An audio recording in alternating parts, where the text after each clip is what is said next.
by NSC. And as they come to the podium, I have the singular honor to invite my brother, the key speaker, Dr. Emmanuel Idem. I am not competent enough to introduce him, but the only thing I know is that he's my senior in Marcelo, and that's the farthest I want to say about him. So,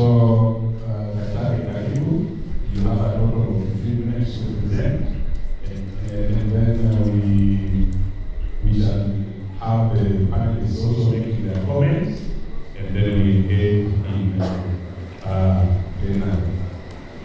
right? So please feel free. This is one of this technology is very complicated. So he's still fixing it, but I'm very sure he's up to the task. And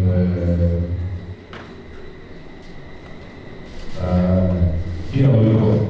Here is the microphone. Carry.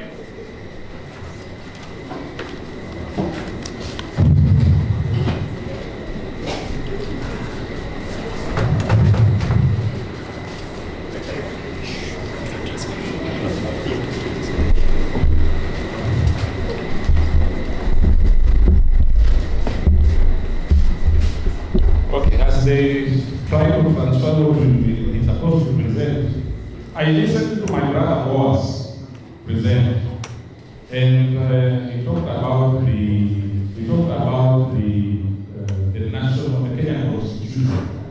He mentioned Article 43.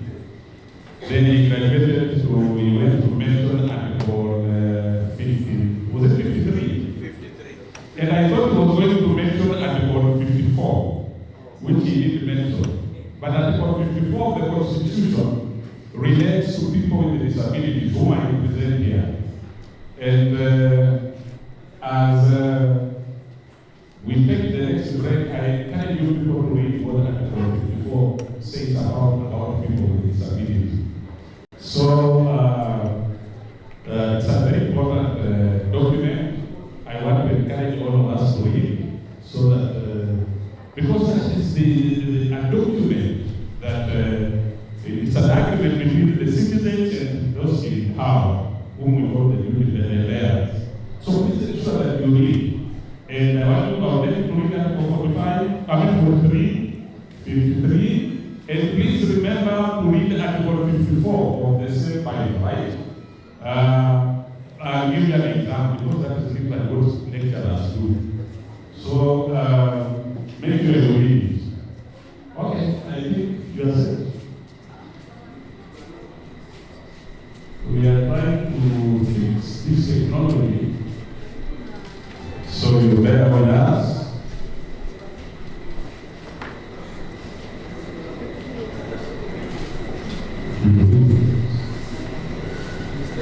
As we fix this technology, I don't know this time again, and I want to invite the parents here to introduce themselves. When I work, we are there, sometimes we introduce ourselves and say our titles and say where we went to school, but we are not bound to do that. Feel free to say who you are, and then you pass on the microphone to the next person to say who they are. Can I start from this end? Thank you. Good morning, everyone. Good morning. Good morning. Assalam. My name is Brian Kibira. I work with Transparency International Kenya. I'm the project officer, Western Region. It's a pleasure to be here. So I've been told to say my title. I have already said I'm the project officer, but I also wear a different hat. I'm an advocate of the High Court of Kenya. Thank you. Next person, please. I come from a place where they say Mulembe Vosi. Mulembe Vosi simply means peace. I think we are the only ones who treat with the word peace when we are before we speak to someone. My name is Violet Shise. I am the director for Shughuli Mobility Health Workers in Kakamega. Shibuya Community Health Workers is a member of a global grassroots women movement, which is called Wairu Commission. And I'm here with Mary from WINA, from Mary Webb from Wairu Commission. And in Wairu Commission, I'm the global chair. I also represent in this place Kenya Land Alliance, where I am the vice chair on the board of Kenya Land Alliance. Thank you so much.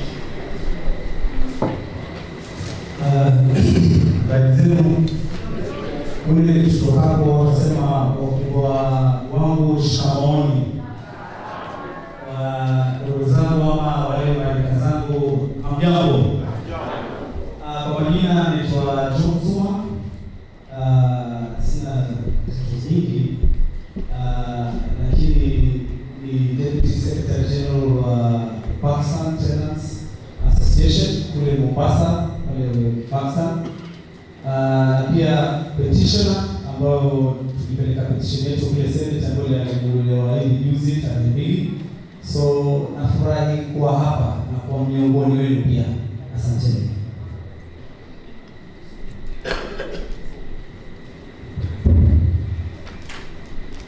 Thank you, Chair. Good morning, everyone. Hamjambo. Assalamu alaikum. Shikamoo kwa zangu.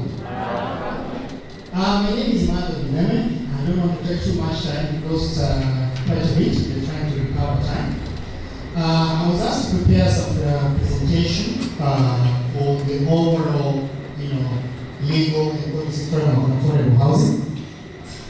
And looking at the audience, looking at the composition of the audience, and having listened to the speakers who spoke before me in the morning, we tried to truncate that presentation. It was actually a very long presentation of all 30 minutes. But in the interest of time, we truncated it, we cut it down into half just so that we can go straight and focus on what we call the instruments of affordable housing. What do I mean by instruments of affordable housing? Well, we all are part of the speakers who came before me, the beauty of affordable housing, what housing is, the different dimensions of housing, the role housing plays in our lives. But what actually are the instruments available to us in trying to move towards achieving that particular goal? So I'll cut out all the preliminaries that we're talking about, the introductory stuff, defining affordable housing and such, and go straight into some of these instruments. My intention here is just to mention some of these instruments as a way of provoking some sort of discussion so that we can be able to talk about them. As residents of this country, we need to ask ourselves how some of these instruments can actually contribute towards getting us affordable housing. So we've all heard about the definitions of housing, various definitions of housing, various definitions of affordable housing. I think the director made it very clear, the director of housing in Kisumu County made it very clear that what's affordable to you might not necessarily be affordable to me.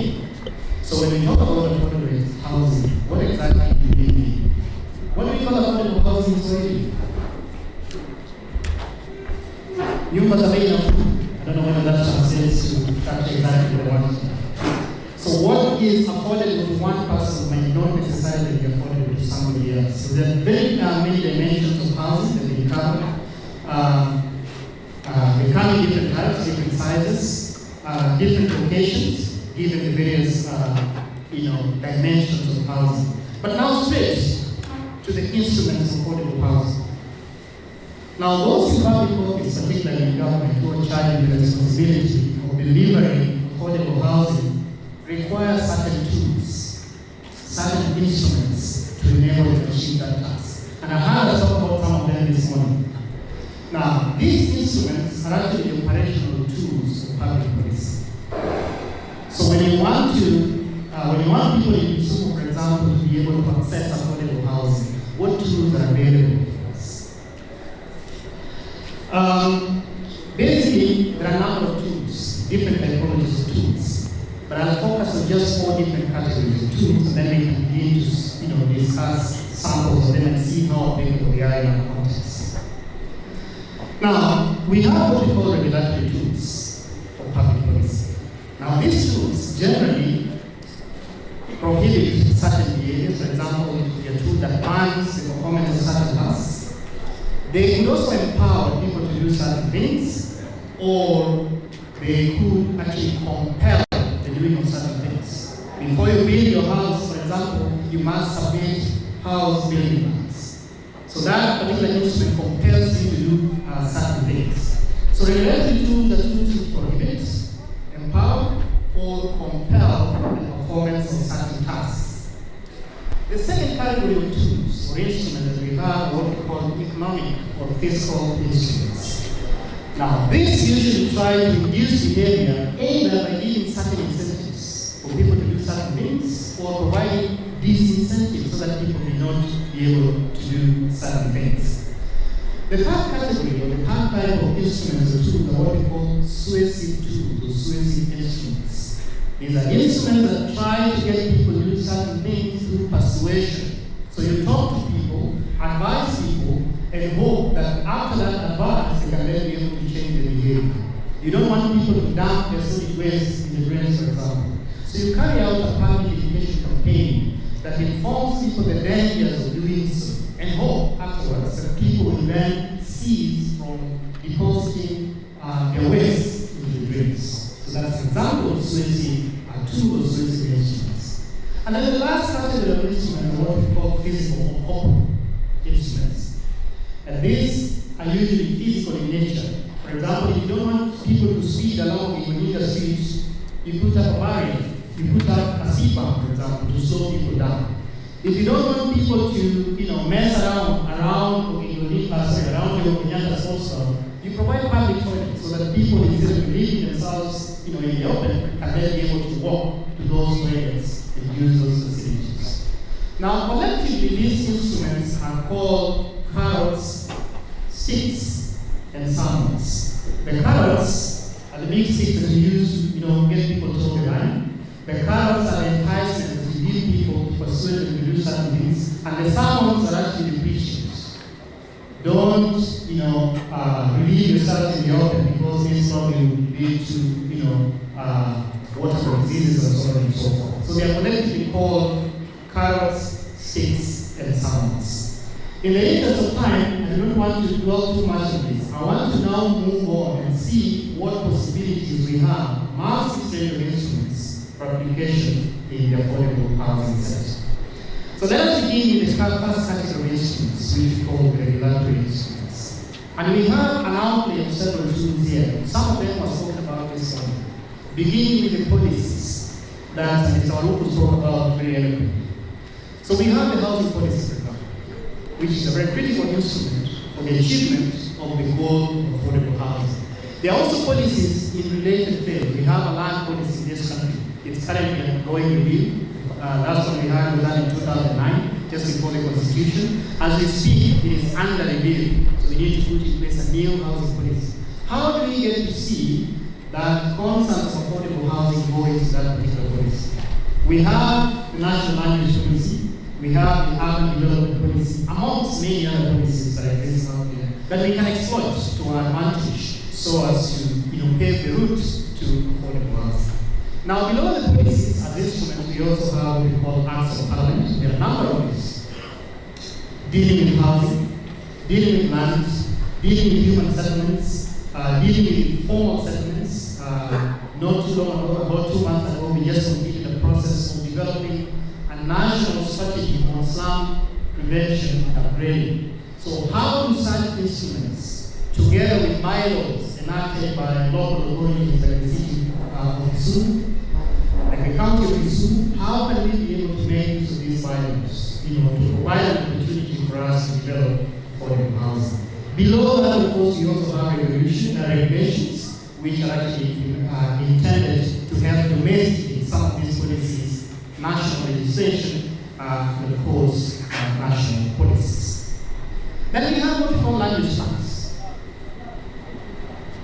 Land use plans will ordinarily tell you where you can be able to develop affordable housing. Do we have enough land, for example, set aside in the land use plan of Kisumu City to give people the opportunity to be able to develop affordable housing? Now we are working on 3 projects that are going on currently. But how about in the next 10 years? Will this be able to have land for affordable housing in the city? These are the questions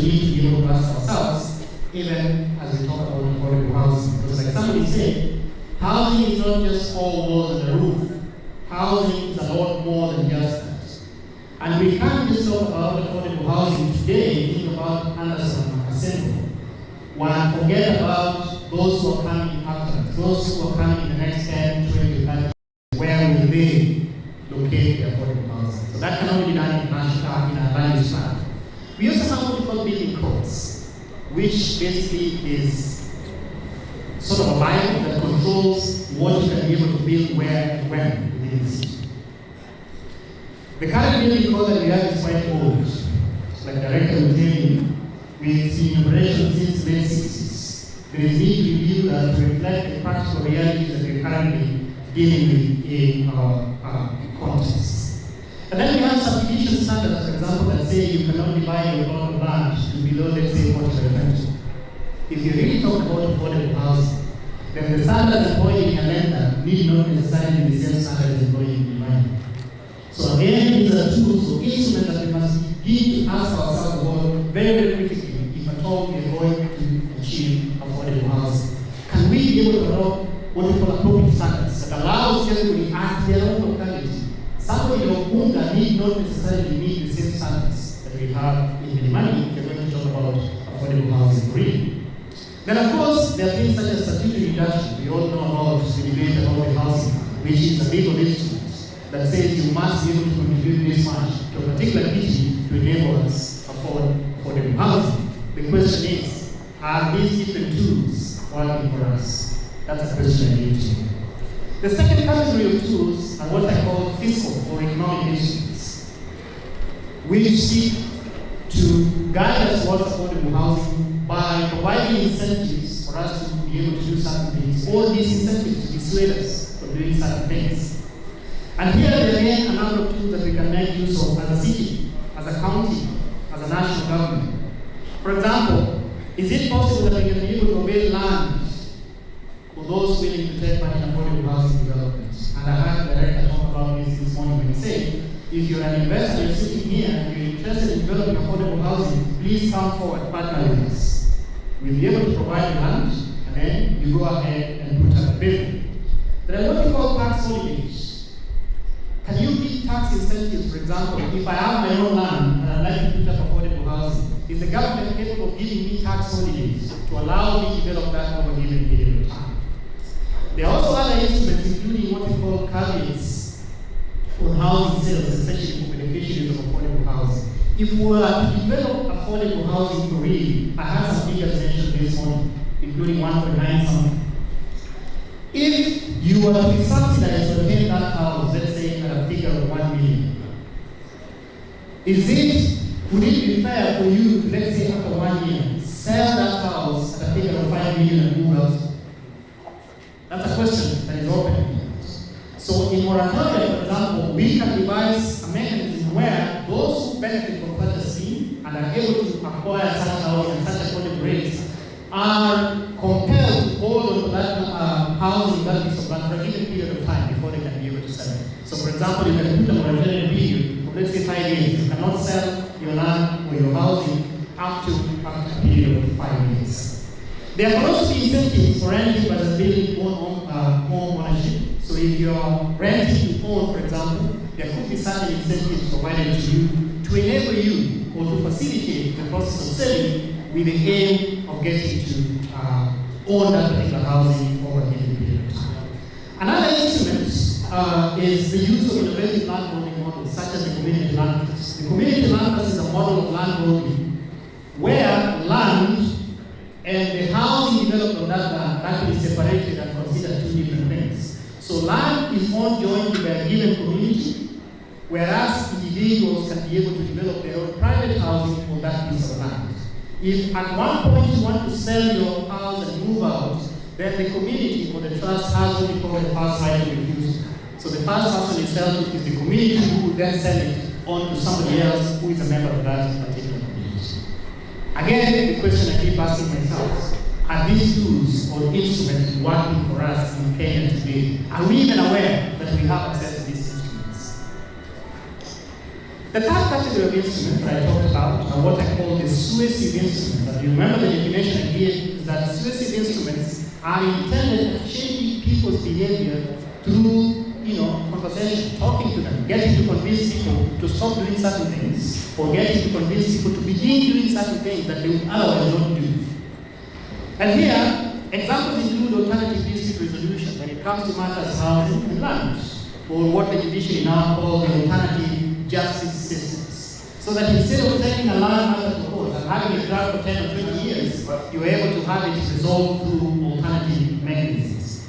There are other instruments including land pooling, reblocking, or freehold of customary land. So you go to your lender, for example, you talk to 5-10 different landowners, ask them to put their land together in a plan, reparcel, and then lease out into the market. The value of that land goes up, everybody benefits without you necessarily changing the ownership of that particular land change.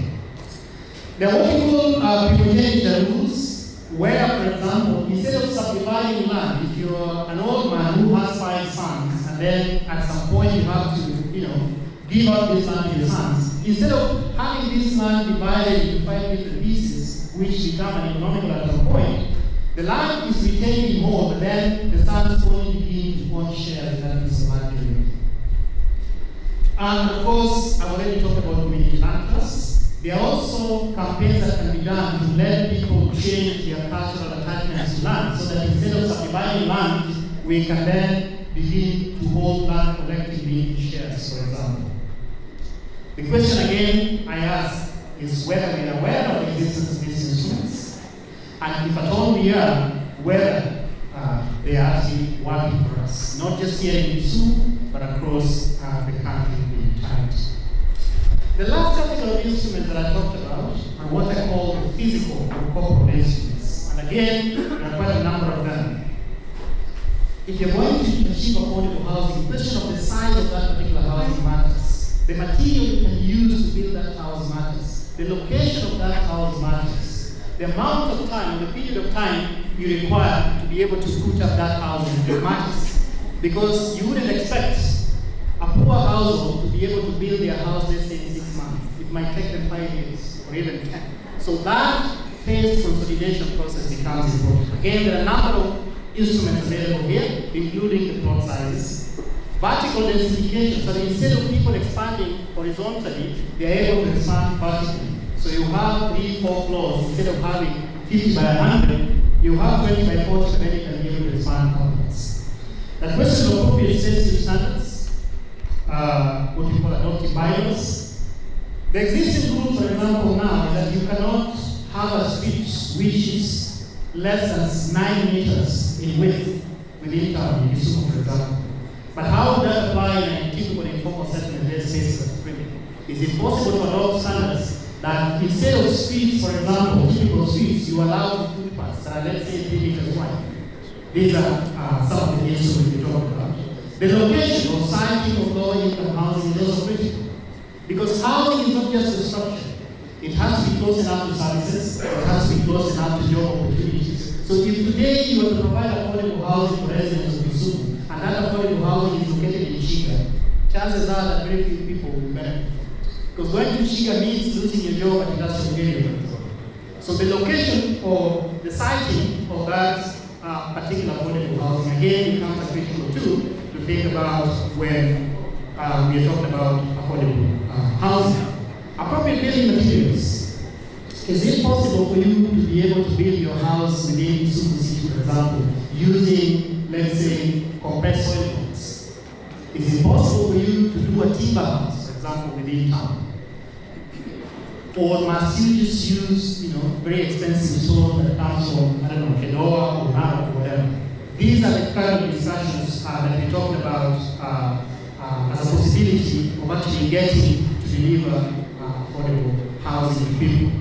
Things like this mixed-use development, so you do not have exclusive zones where the high can live by themselves, and then you have other zones where the poor live. When you mix people up, chances are that the cost of housing will come down, and therefore you will then be able to achieve better the goal of affordable housing.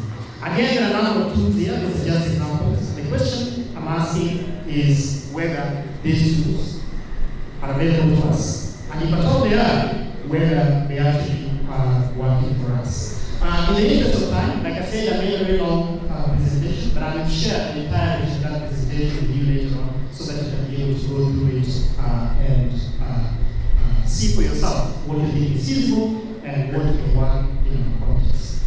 For now, I think the question I want to ask is that given the instruments that I've been able to share, what policy mix can we be able to develop ourselves so that we can begin to talk about affordable housing in practical terms locally? Can we have a judicious mix of the regulatory instruments, the fiscal instruments, the physical and the corporate instruments, together with the persuasive instruments, in a manner that can actually begin to encourage the different stakeholders, the county government, the national government, the civil society institutions, individual households, NGOs and everybody else to begin practically engaging in the field of affordable housing. Thank you very much.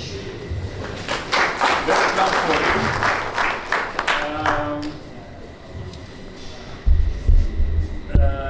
Thank you for that wonderful and insightful presentation.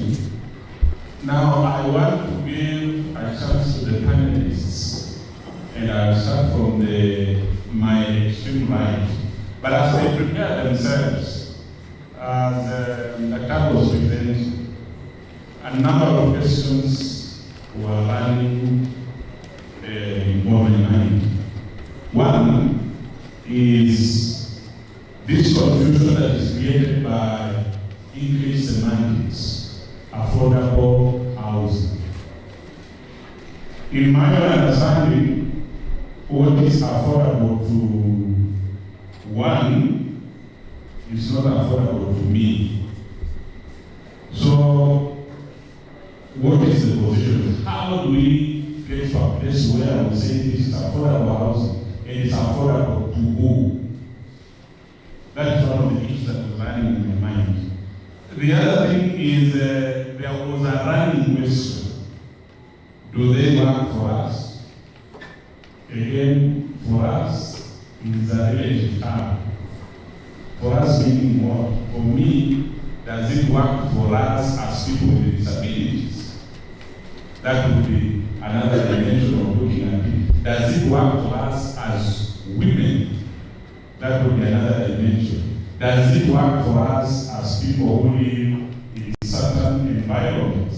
That would be another dimension. So these are critical issues that probably as the panelists engage, they will maybe want to expand and unpack them. But the other way of looking at it is that we have international legal instruments that speak to the issues of housing. We have regional, we have national legal instruments, which I think have been mentioned here. Do they work for us?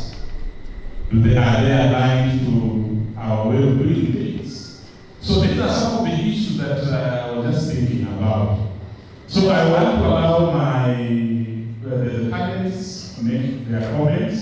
And of course, I want to encourage you that if you have a question, kindly put it down. We shall get back to you so that you can also be able to say or ask or give any comment that you may have. Can we know the slide? Yes, Karen. Thank you. This is a very interesting discussion. And I wouldn't want to use much of what Karen said. So probably just to comment on a few things. I see the conversation is also building up policy and legal frameworks on land and affordable housing. And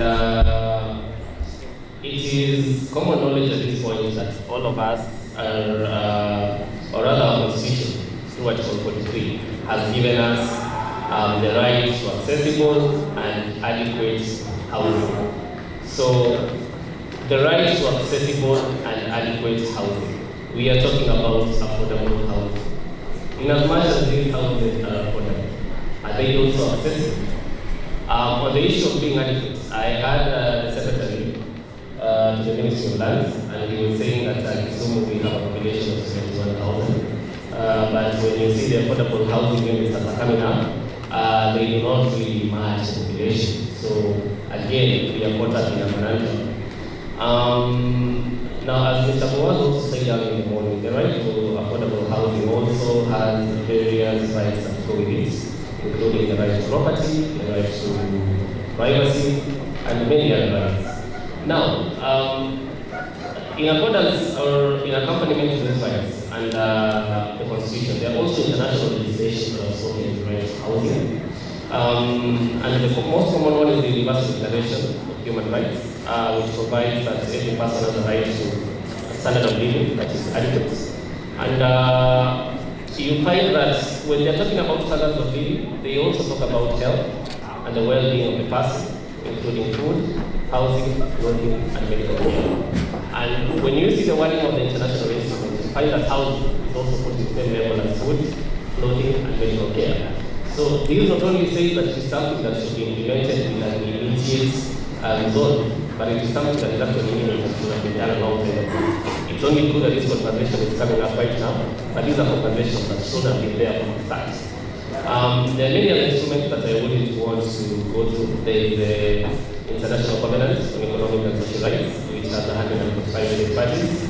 We also have the International Covenant on Civil and Political Rights, as well as the International Convention on the Elimination of all forms of racial discrimination. So those are just but some of the international frameworks that provide on the right to housing. And locally, we normally talk about Article 10 of the Constitution, which says that it provides for the national values and principles of governance. And one of the values that is provided there is non-discrimination, and the right to be treated with dignity.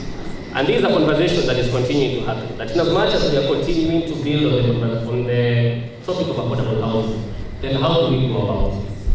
I believe there was that interesting judgment that came out yesterday from the High Court. That was essentially saying that, hey, this is a good initiative, public participation is place, but however, we find there's a level of discrimination with regards to how these levies are being raised, whereby these levies are being raised from the persons in the formal sector, but they are being forced to bear an unequal taxation burden as compared to those in the informal sector. So probably that judgment is an interesting one. I know it won't be the final one because the government has filed an appeal, they intend to appeal. And probably this jurisprudence will be built up as well.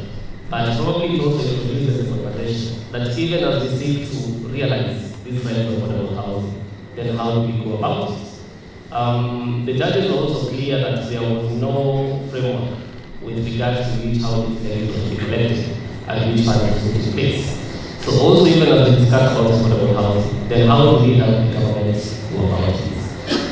The court has also been clear in pronouncing itself on the issue of affordable housing, and especially on the matter of evictions.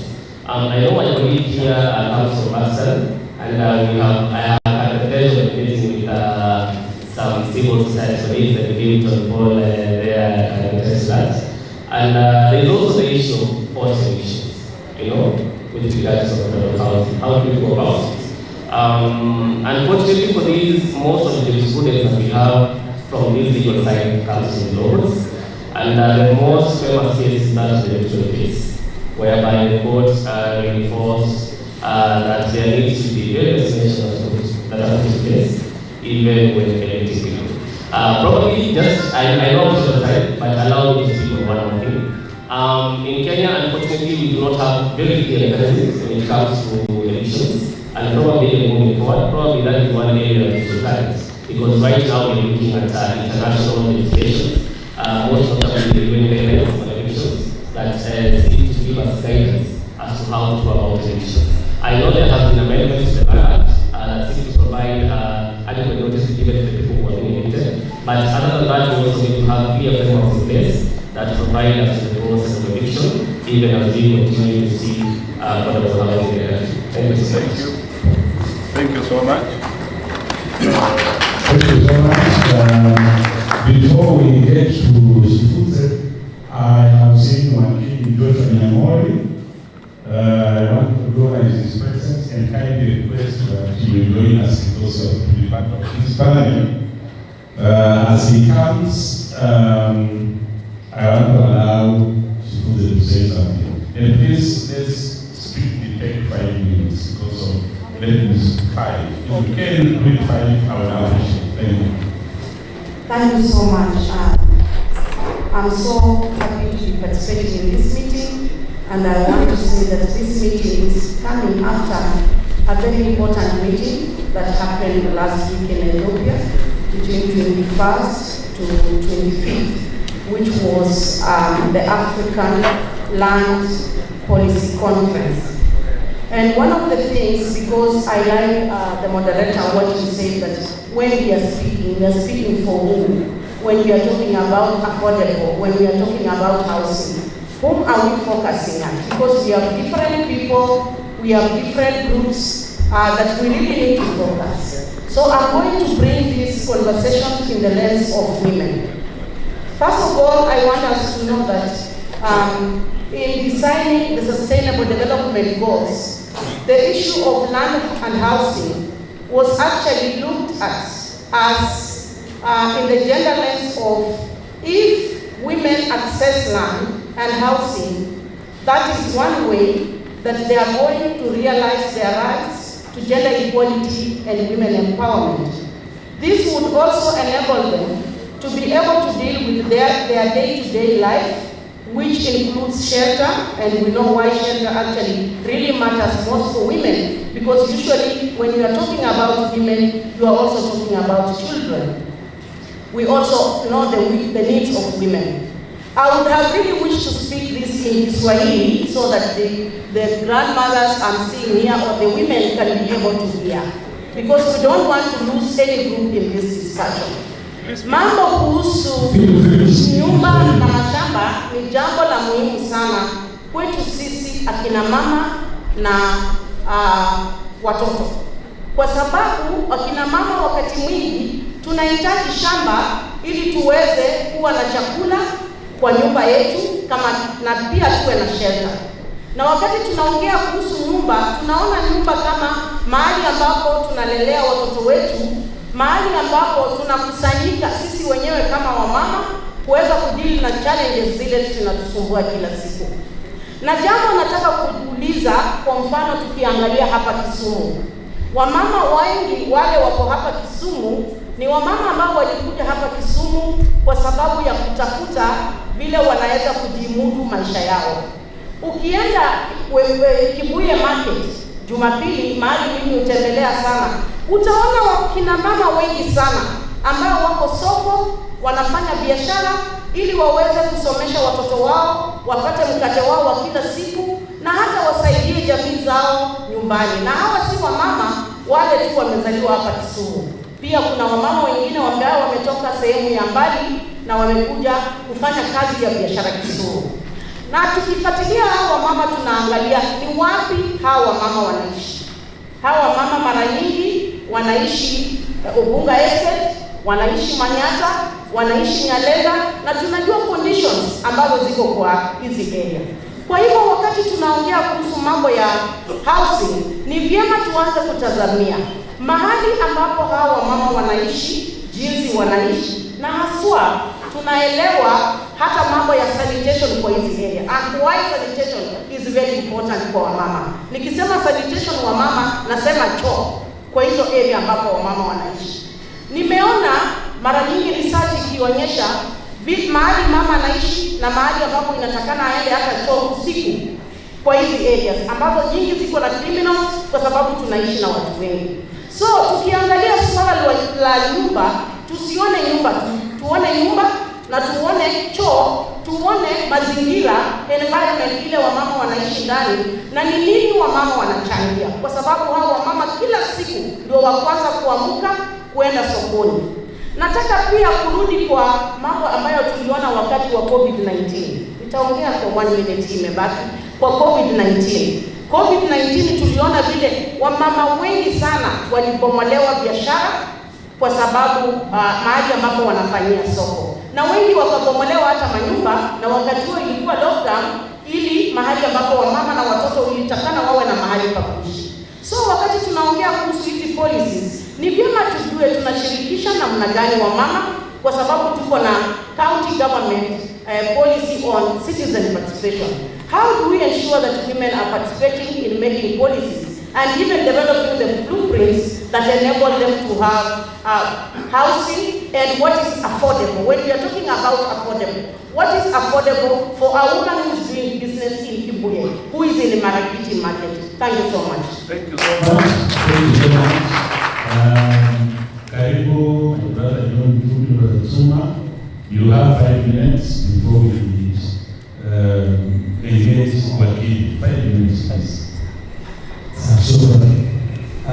Kama nilivyosema, naitwa John Zuma kutoka Mombasa, mtaa ukiwa ni Mombasa, na hapo nilikuwa bado niko Deputy Secretary General wa Mombasa Tenants Association, na vile muda za kuongea kwa mchache nilikataa na zilipungua, sitakuwa mharaka wa kusema ili niaseme yote kwa muda mdogo.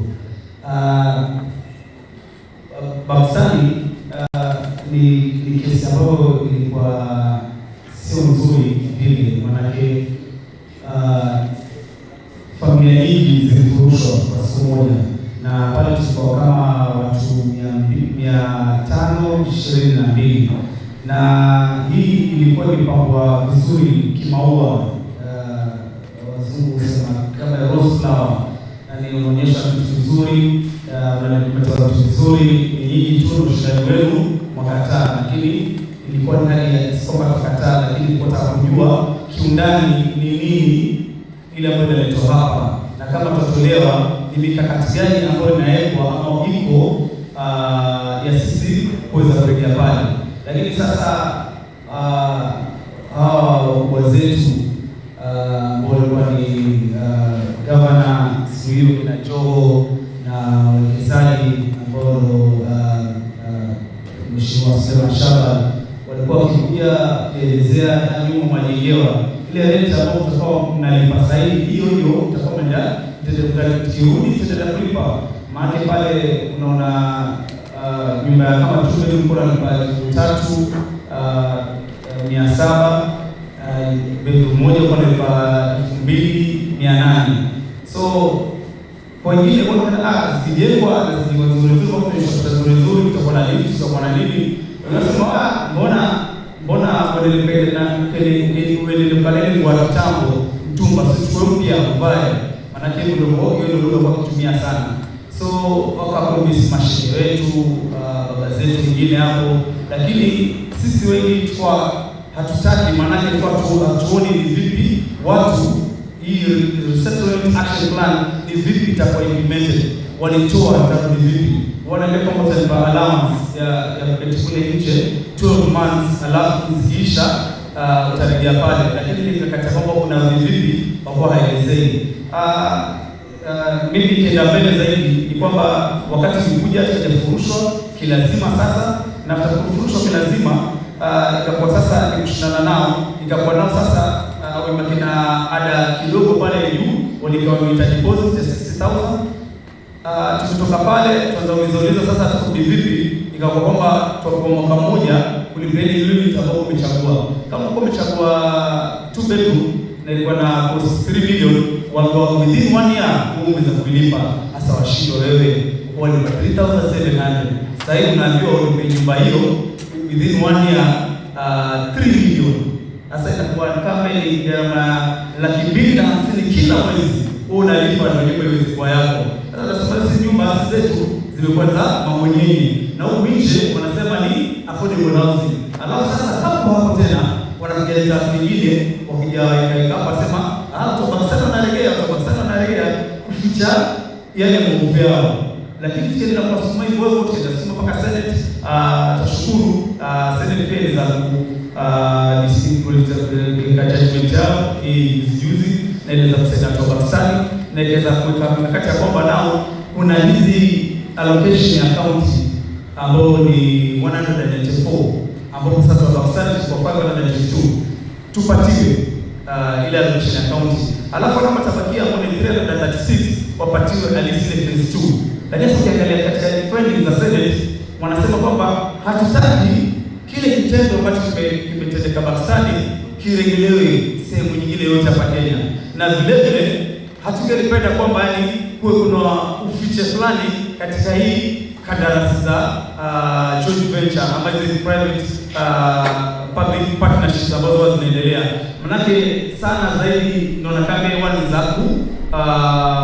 za kutajirisha mabwenyenye. Magari swali na pale housing for who? Nyumba mwazijenga lakini za kina nani?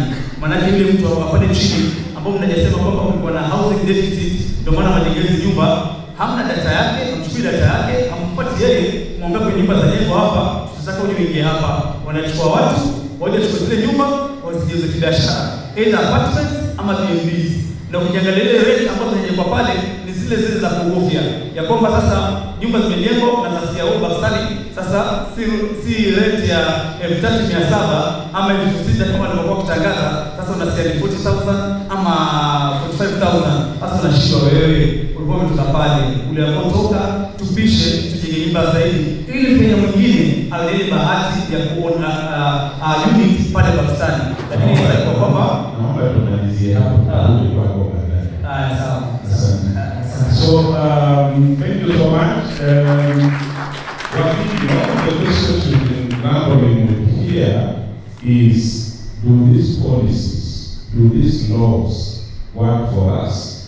Are they aligned to our way of doing things as Africans? Are they aligned to our cultures? Are they aligned to our needs, experiences, and concerns? Please thank you, Karim. Thank you, moderator. Good morning, everyone. Good afternoon now. Okay. Unaona kwa sawa? Watu kwa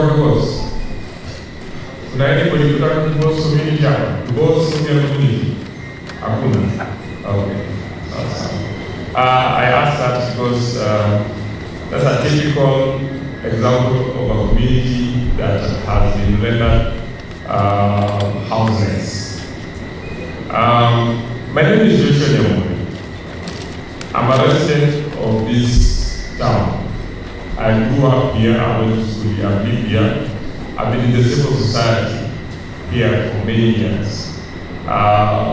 And I also practice now as an advocate. And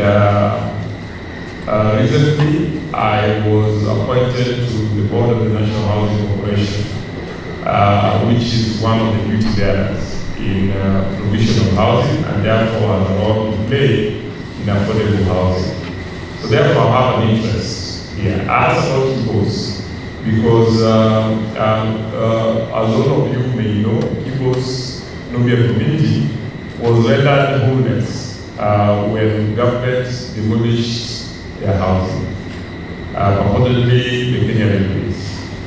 And we fought in court, and finally the court decided that those houses belong, the land belongs to the Nubian community, and it was given to them by the colonial government way back in 1924, before Kenya Railways got ownership of any property that is called railway land, which was by an instrument called the vesting order, just around the independence period. But now the community have been struggling in support from civil society organizations like Mamoja Trust and others to try and restore dignity, to restore their housing. But this is the context of the government also implementing affordable housing program.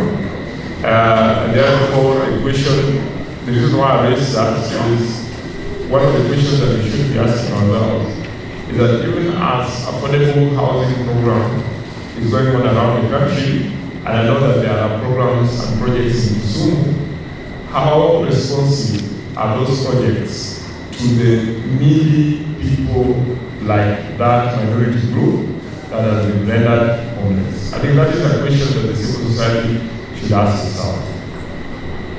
I sometimes think that I sit in the board of National Housing Corporation by default, and by default because my space is in the streets. We making noise in the streets, calling on the duty bearers to take action.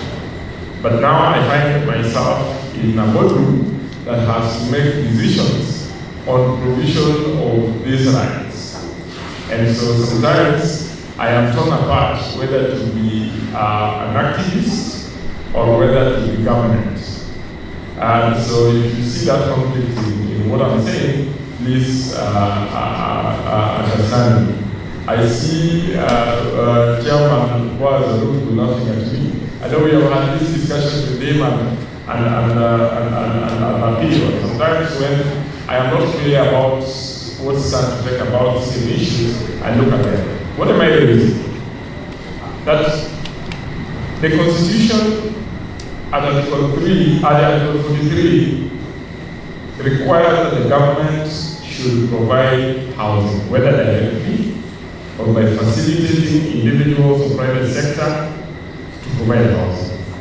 But that because it is one of our fundamental rights, it is the duty of government to try and ensure that everybody has housing. But then, as you know, the government is not capable of providing housing to everybody because of financing. And yesterday's case, I think, came at a critical moment when we have this festival, when what the instrument the government thought that it would use to get financing, and that is the housing levy, was struck out for being unconstitutional. I will not attempt to discuss the merits of the case because I have not read the judgment apart from what has in the media. I hope I'll be able to read it, or if somebody has read it, probably before the end of this session, that person who has read it can share with us the details of the judgment. But then, I know you want, if you give me just 2 minutes, I'm almost finished. I was just raising issues that they should be discussed. I'm not going into any detailed discussion. My point is that as civil society, in the discussion about affordable housing, civil society is missing out. Because you are not on the decision-making table. And therefore, as technocrats, as governments, as legislators are discussing, they do not have the civil society perspective. And therefore, they might be missing the people's perspective. My suggestion, and this is something that we have discussed with the people on the board, is that you need to strengthen your coalitions. My view is that you need to strengthen your coalitions. You need to mobilize the people to sit on the table. You need to demand for that space, but when you get that space, you need to utilize it properly. You need to identify certain champions. For instance, we have had discussions that for those of us who are in the civil society, who might know an opportunity that exists for the civil society to participate, we might whisper it to you so that you participate. But at the same time, if you have such an issue that we can put on the boardrooms, please bring them forward. But the other thing is that it is important to use the traditional civil society methods. It is important to write petitions. It is important to vote, like the person who went to vote yesterday. It is important to protest where protests are necessary, but in doing it in a way that we are able to improve our space. One of the most important issues, as I conclude, is the issue that is talked about, the issue of gentrification. I visited Pakistan, and I asked the people who are taking us around a question, that out of the people who are elected here, how many of them have applied? I think that time they told us only 20. I think there are 800 who had left or something like that. How many? 522. But only about 20 had made their application and started paying for their units. So what are we saying? That if we are not careful, as poor people, we could be moved out of land, and that land is used to provide housing, and that housing be bought by people who have, or rented by people who have money. And that it is not a problem unique to Kenya. Almost 15 years ago, we visited such a program in Ethiopia, and you'll find that because it was a military government, it used to sweep slums every time it has put up the new structures. And then after a few weeks, you get a new slum next to it. The people who have been given houses will also sell their houses so that they go back to the slums. And when we ask them, why do you leave the government house and go back to the slum? Here's another slum. They say, I did not tell government I need a house. I need to be able to choose whether I need a house or to pay fees for my children. So I need a job. Okay? So these are some of the questions that we should have asked ourselves.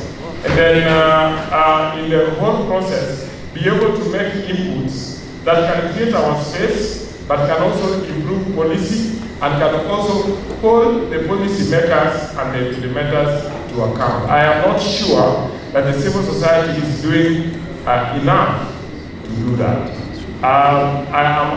The managing director for National Housing Corporation told me that in here talk about national housing and this program, so I will not attempt to talk about that. So for me, those are the issues I want to raise, and probably through questions then we will respond. Thank you, Angie. We can ask for the panelists. Now, I want to throw the ball to the plenary, to you people. And I want to begin by giving ladies the first two chance. Then I'll give men later on. Any lady, I can see one hand here. We have a microphone. I can see two ladies here. We can pick their questions or comments. And then we shall give the next two chances to men. Yes, please go ahead. Thank you. And take a short time for please. Yeah, thank you very much. You know, we discussed about my name is very about COVID and practice. As we engage and have this discussion around affordable housing, let's forget about Kisumu, the way Kisumu is. Kisumu to me is a rural area. Apart from, what they would call the CBD periphery, majority of the people living in this country are living in the rural areas. And as you can see, what my point here is to try and also as we talk about affordable housing, let us begin looking into climate displacement, which is one of the key things that are affecting our people. More so like right now, we all know people are living in houses that are full of water. Then we ask ourselves, when as Kenyans then we have the right to relocation, affordable spaces where caregiving can be provided. And many times we find ourselves that there are no such policies that then help our people to move when they are caught up in such kind of displacement. So I would rather also we also look into affordable housing with that in mind. Thank you. The very next speaker, please. You have 1 minute. I think mine is very short. I'm Vivian Gaido, working with Green and Grassroots. My question is, when we are talking about the instruments on affordable housing, where is the damage and loss response and management is falling in? Because we are talking about demolition, we are talking about replacement. What policy talks about damage and loss in our society? Thank you. Thank you. I think very quick, the next two questions from gentlemen. Yes, I can see, let me begin from right behind us, the extreme end. Then I shall pick the next person from behind. Thank you very much. My name is Dylan Omoni. My first to is my first question to the panelists, which actually requires a lot of discussion, is we should be putting a lot of emphasis on this type of question. Is there any visibility of affordable housing? Because to me, affordable housing is not there yet. It's still a mirage. Kwa madada zangu wandugu zangu, enyi wote wa vitongoji duni kama Kaloleni kwa mfano, Manyatara, Lumumba, Makasembo. Mimi nilikuwa mkaaji wa mtaa wa Makasembo. Pale tuliwekwa kama hiyo vile unaona wanaandaa hiyo mambo ya Pakistan, waliweka ikafanana hivyo. Tuko mpaka hata na an MOU Yes, your question, please. Yes, my question is, if kama watu wa kuleta maendeleo ya kiujenzi wa nyumba, ama those who are coming with this, the purported word of affordable housing, because it is not a reality. Affordable housing is not a reality. For those who are coming with such beautiful words of projects in Kisumu, do you even have a background story of what is happening in Makasembo and what is presently right now happening in Lumumba Estate? Thank you. You guys don't know. So please just a last one, quick last one. Let us start talking on how people are being duped. Then we will find the answer of these things.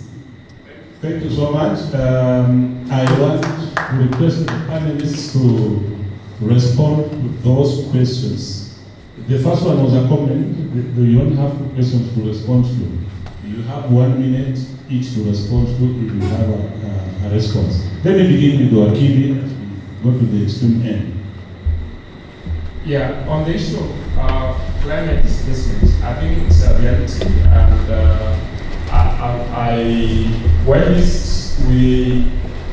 there is good reason why we should focus on the urban areas. For a city with a thriving rural area like Kisumu, I'm thinking that we also need to focus on retaining our population safely to the extent possible. And therefore, it is important to respond to such needs so that we have a useful relationship between the rural and the urban areas. On the damage and loss in the conditions, I think there are policies and laws. The question is, are we using them? Are we pursuing them to be able to use them to ensure, for instance, a divorce issue? We got a judgment that the government don't really demolish property of the Kikoso community. We have an opportunity, and I think we are prepared to go to court, but we also initiate the government that if the court has found that we demolish these communities' property wrongfully, why don't you then compensate them? And then there is a discussion that is going on, that is it possible that the government will even compensate them in kind? Now that the government is implementing affordable housing, the land belongs to them. Where can the government then do affordable housing for them in their land? And what they should have paid be part of the compensation. Lastly, Kiran, I agree with you. It is up to the residents of Kisumu to engage with the various institutions to ensure that the people who will be then affected by the displacements to be provided housing for affordable houses are catered for. And being catered for is to ensure that the units that are finally put in place are units that they can afford, and there are arrangements to give them time to be able to apply and pay for them. But at the same time, I think it is important to think about displacements and ensure that when they are displaced, they are not displaced out of the city, because those people are paying, for instance, 2,000 shillings. When you displace them in similar houses, they can only get 15 or 20,000 shillings. So definitely the United have to move into worse slums, or they have to move out of the city or move out into the streets. So it's a discussion that take as it goes. Anybody who has a comment on the questions, quickly, 1 minute each.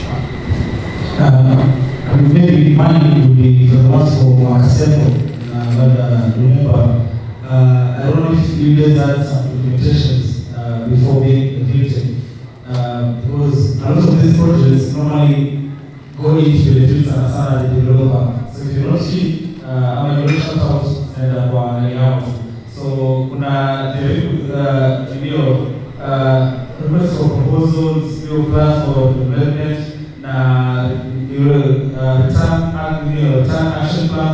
These are the documents of our Bonazo, so that at least we know where we can start fighting from at least creating this institution. County government, na wewe developer. The background check, the same kama unasema muangalie who developer, what the input ataweka pale na the share of the county. County imepeana so that at least it can offer sentiment for the local mwananchi. So what the county gets back, na kama unataka kusema umetolewa, then county allocation ya tapina inaangalia wala wakasema pale. So maybe what the county giving back to the community, manake even in the constitution, in the land disposal, is not involved, and they're supposed to be involved. You are supposed to be benefiting from these projects, big communities in those areas. Thank you. Without repeating what has been said, very straight to the two questions of the ladies from Green and Trust. Compliance-induced displacement, together with damage and loss response. Well, climate change is a reality, and it's affecting everyone, not just those who live in rural areas. Today, if we had rains in the magnitude that was realized in around Mombasa, of course, just a week or so ago, I think we'd be more affected than the one in Mombasa, including those who live along with the industry. So the instrument, that was the question, what instruments do we have to be able to respond to this? There are a number of instruments, including land use plans and development control mechanisms. Kisumu is currently developing what they call ward-level climate change adaptation plans. To help residents of Nyalenda, Kondele, and all the other wards to be able to live with the boundaries brought about by the impact of climate change. So these are instruments that we're going to rely on to help people be able to cope with the impacts of the effects brought about by climate change. Thank you. Violet, 1 minute. Yes, I will respond to almost all questions in a summary. That it is very important for citizens to get organized so that they can demand for formal participation in policy dialogues with government. Because we know we have representation of like MCS and whatever, but it doesn't seem to be working, and honestly we have to say the truth. Representation doesn't seem to be working, so it's a high time for the citizens, the women, to organize themselves, ensure their role is institutionalized on how they are working with the government in developing these plans and how they are participating in decision making. I have examples. If we go out, we can be able to share what other citizens have been able to do that is working very effectively at promoting accountability. Thank you. Thank you. 1 minute. Thank you. I don't know whether 1 minute has done justice, but I will try to answer, because I'm answering 3 questions. I will try my best to do that in 1 minute.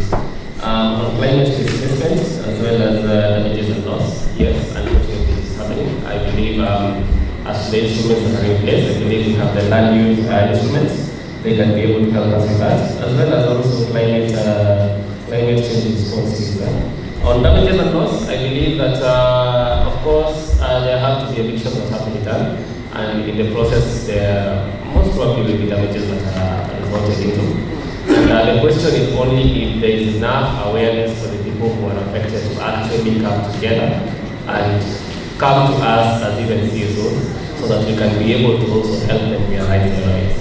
There are numerous instances in court whereby people have been compensated for the damages incurred in the elections, and therefore I feel it is something that should be done. It's not even hard. On the aspect of visibility of affordable housing, the gentleman at the back asked a very good question as to whether this is for us. I believe this is the question we all grappling as to whether this affordable housing is for us. Because yes, in as much as we say the housing is affordable, who can really afford that housing? You see, the middle class can afford it.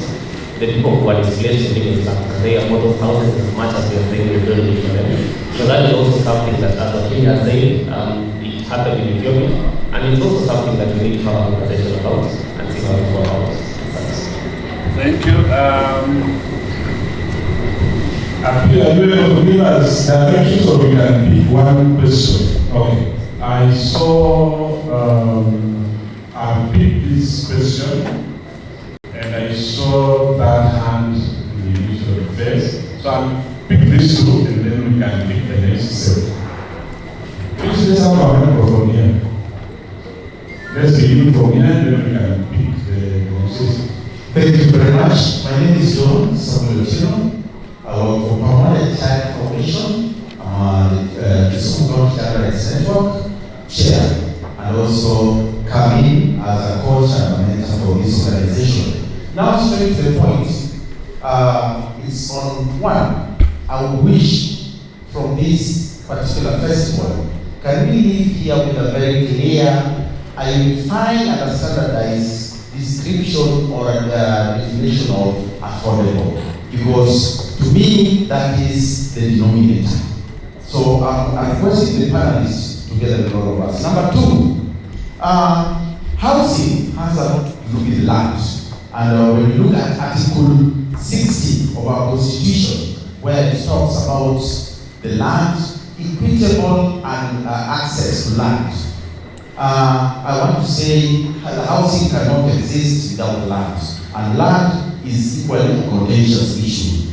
Remember what has happened in our neighboring here at Kakamega, and also what happens in Makoko. Those are more of threatening scenarios to issue of housing. So when I ask my friend here, if you want to invest and land is an issue, what can be done? Number three, and finally. Let's only deal with those two because of time constraints, please.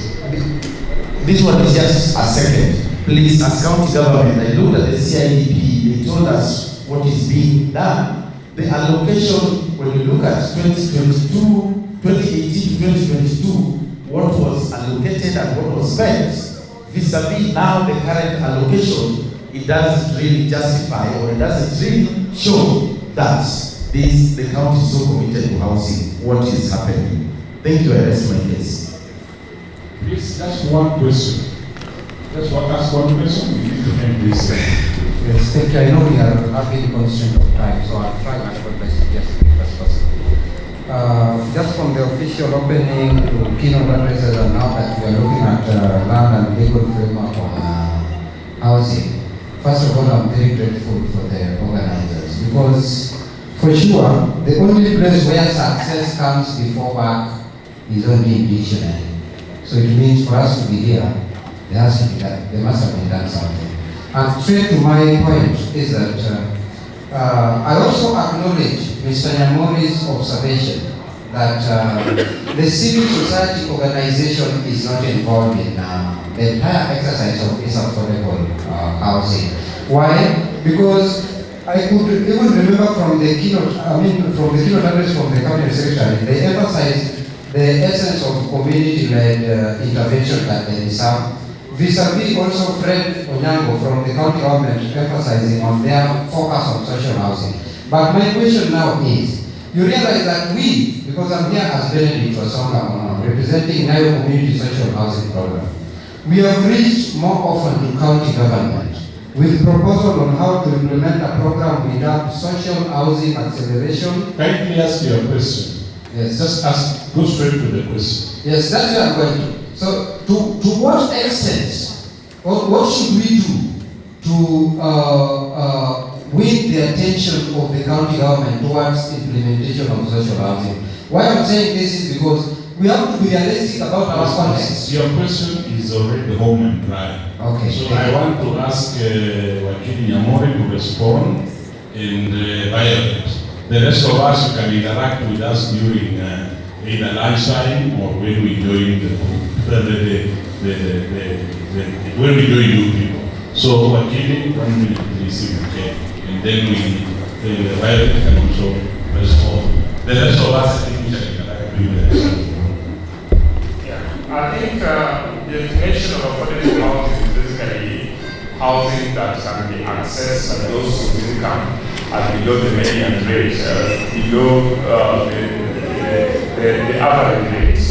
Okay. Okay? And then in Kenya, under the affordable housing program, the houses are categorized into three.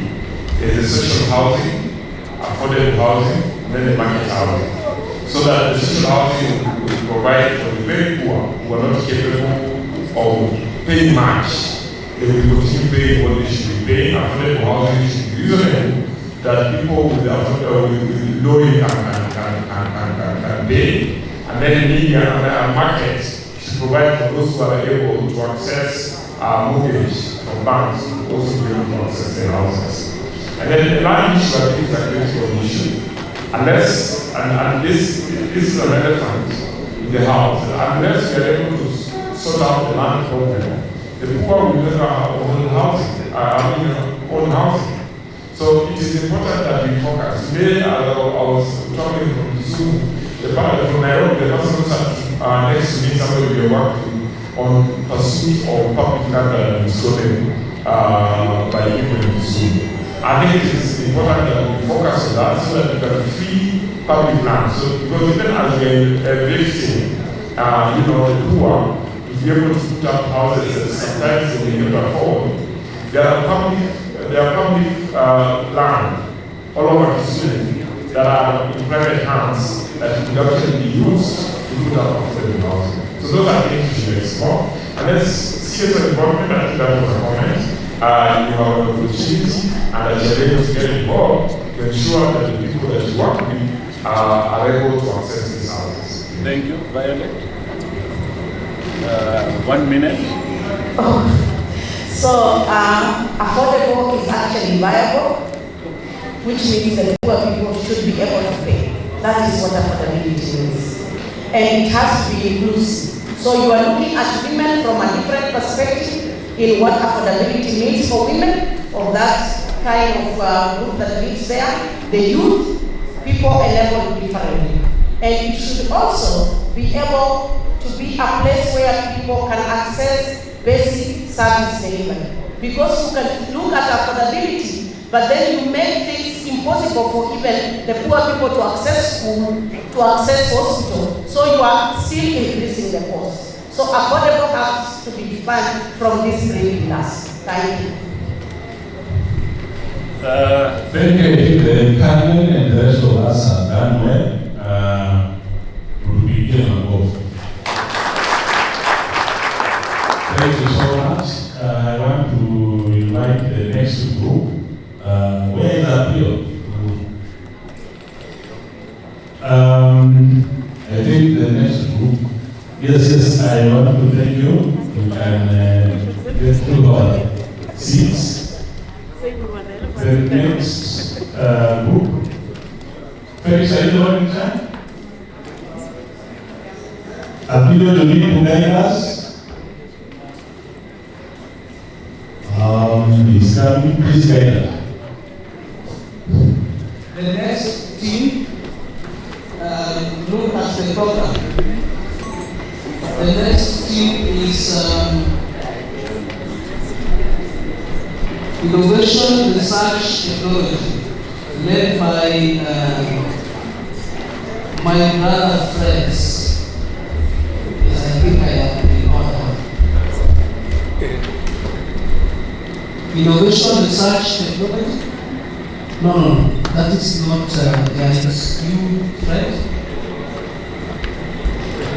And the team is Chance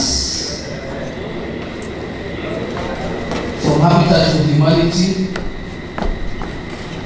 Paul Nwoni, Boaz and Amanda. Boaz, since you gave yourself the space for, you took the space for the main time.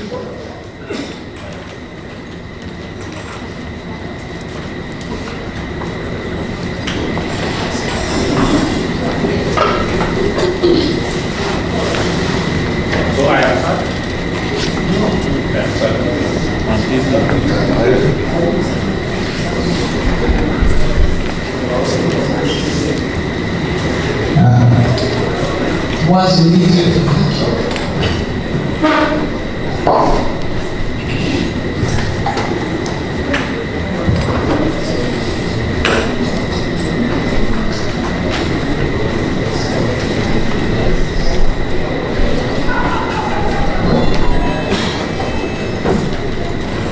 Okay, thank you very much. I think very quickly, on behalf of this group, I will just talk briefly about the innovations in place right now, the new technologies that we are looking at as Kenyans, and some of the factors that affect the cost of housing, because when you talk about affordable, it really deals with the cost. So, the universal interpretation of affordable is something that is within reach of a number of people. But in this context of affordable housing, we are looking basically at the income and cost ratio of the people involved. So that depending on the income you have and the cost of the houses, then we are able to determine whether it is indeed affordable for you or it is not. But basically, affordable housing should not cost more than 30% of your household income. That is what ideally affordable housing in the context of this discussion should be, that it should not cost more than 30% of your household income. And that is why we want to distinguish between affordable and social, so that you are able to get across the whole spectrum. We have a few technologies currently being applied in the housing sector in Kenya. What that is in terms of the materials used to do construction. So we have the interlocking stabilized soil blocks, which are now being used in Kenya. ISSB, that's the interlocking stabilized soil blocks. We have the interlocking concrete blocks. We have the expanded polycylindrical panels. We have the precast concrete panels. We even have right now in Kenya recycled plastic products that are used to make houses affordable. And of course, we have the monolithic construction bricks. The normal materials used in construction in Kenya are bricks and the stone itself, okay? So we are just indicating other materials that are used in the construction. What all this means is that because of the different materials used for construction, it then basically directly implicates or implies on the cost of the construction.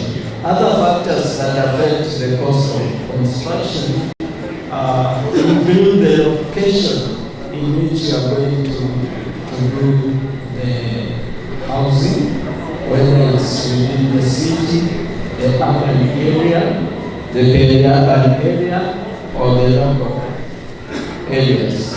The land is a major factor when we are talking about construction, because that will answer some of the questions that people are asking when we say that we are doing affordable housing, for example, at Lumumba, at Makasemo Estate, and the cost of one bedroom unit starts at 1.95 million.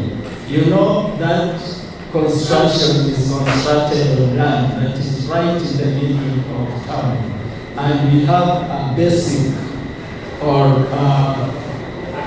the cost of land is determined by a number of factors, and the most important is the location. We have the cost of the materials, we have cost of labor, and the type of houses being constructed. Now, as a county government, very briefly, like I mentioned before, we are doing quite a number of things. We are doing some projects of affordable housing. I have mentioned them before, and I will just mention them again. We have the Makasepo housing project, which we are partnering with the Land Fund.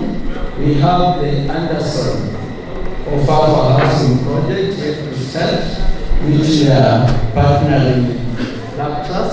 The National Housing Corporation is also doing affordable houses, and like you have heard the mention, I don't need to repeat. We are partnering with the national government, and we are going to start the construction of Lumumba Estate very soon, where the national government will do 480 units at Lumumba Estate.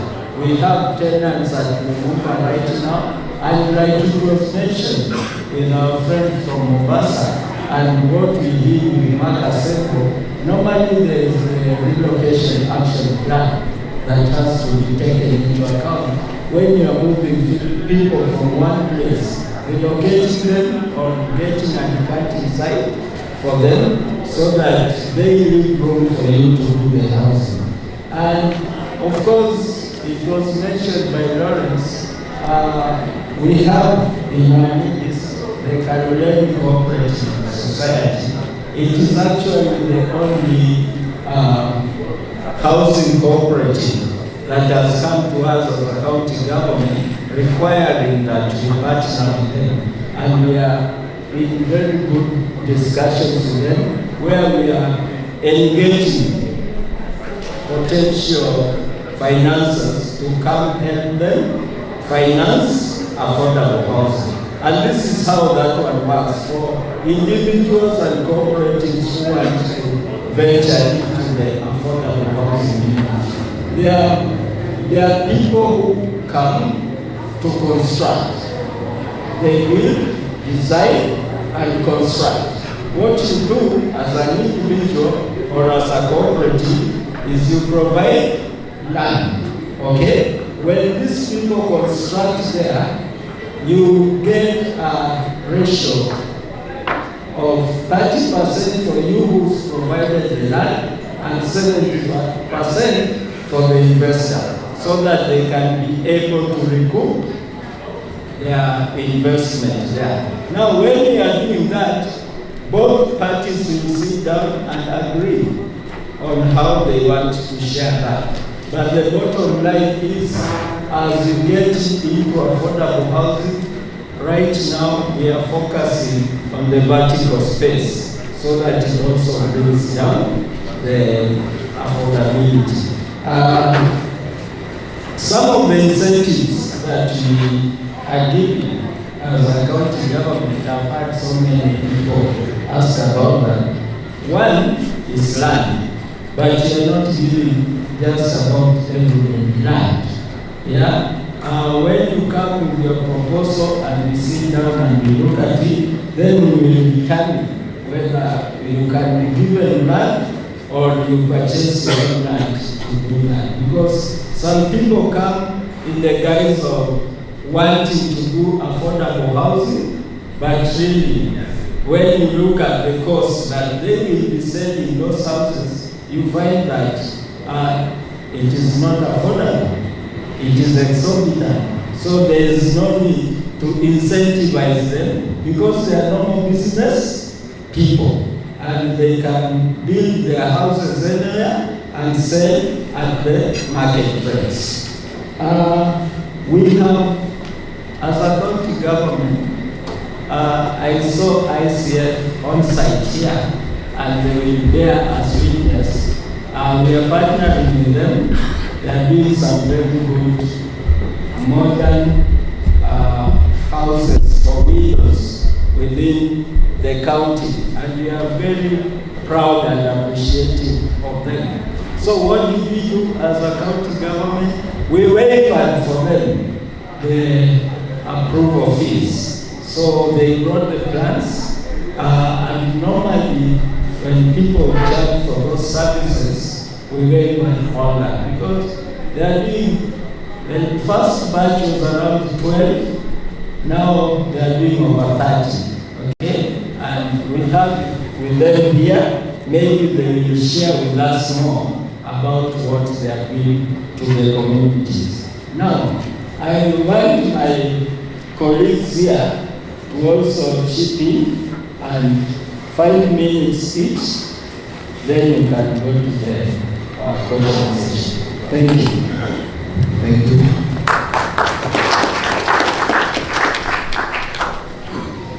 Thank you very much.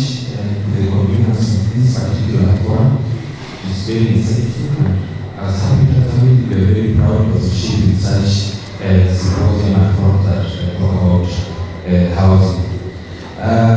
Not since we started this meeting, we've been really struggling to know what affordable housing means. From where we sit as Habitat for Humanity, we decided to call it low-cost housing. Because low-cost housing, we are not limited to what technology we use and which materials we adopt. So how do we work? We started looking at it as an affordable housing, but we look at the standard procedures and construction technologies. Because if we look at affordable housing, it's either they are on concrete or they are the formal construction techniques that we all use since I was born. So we sat down and looked at it, and then again we sat and thought very carefully that affordable targets a particular group of people. And from the definition, Habitat felt that there is a group of people who are not described in that particular bracket, who are mostly the OBG, we call it OBG, and that is orphan and vulnerable groups. Because these are people who are living below $1 a day, some of them. So we decided to partner with various counties, as I just mentioned here. We are partnering with various technology innovators to come up and try numerous various construction technology that are emerging. Remember, these are some of these technologies we learned in school. So how are we able to implement them and yet they are emerging as we go? As Habitat and through our partners, we decided to bring innovators on board, then give it an approach of artisan training within the locals so that the technology can work. So, how we work? We get in the region we work like in Kisumu. The project is mentioned in Kisumu, another one is in Kisian, but I want to talk about the Kisumu. We get groups who already have a knowledge, probably they went up to Form 4, but due to lack of finance and other things, they learn on the job through apprenticeship. So they have a lot of knowledge and they are very organized in construction industry. So what do? We partner with TVETs like Kisumu Institute of Curriculum Development. Then we take them through an internship sort of training, and we make sure that we link them with the leader, then they sit for exams, and have the NCA recognized those certificates. So some people in the village with a good talent, but due to lack of funds, Habitat funds that process up to NITA accreditation, so that these people can be taught on the emerging technologies that were not taught in school, but have cost implications in the way of reducing the cost down. I hope I'm clear at that point.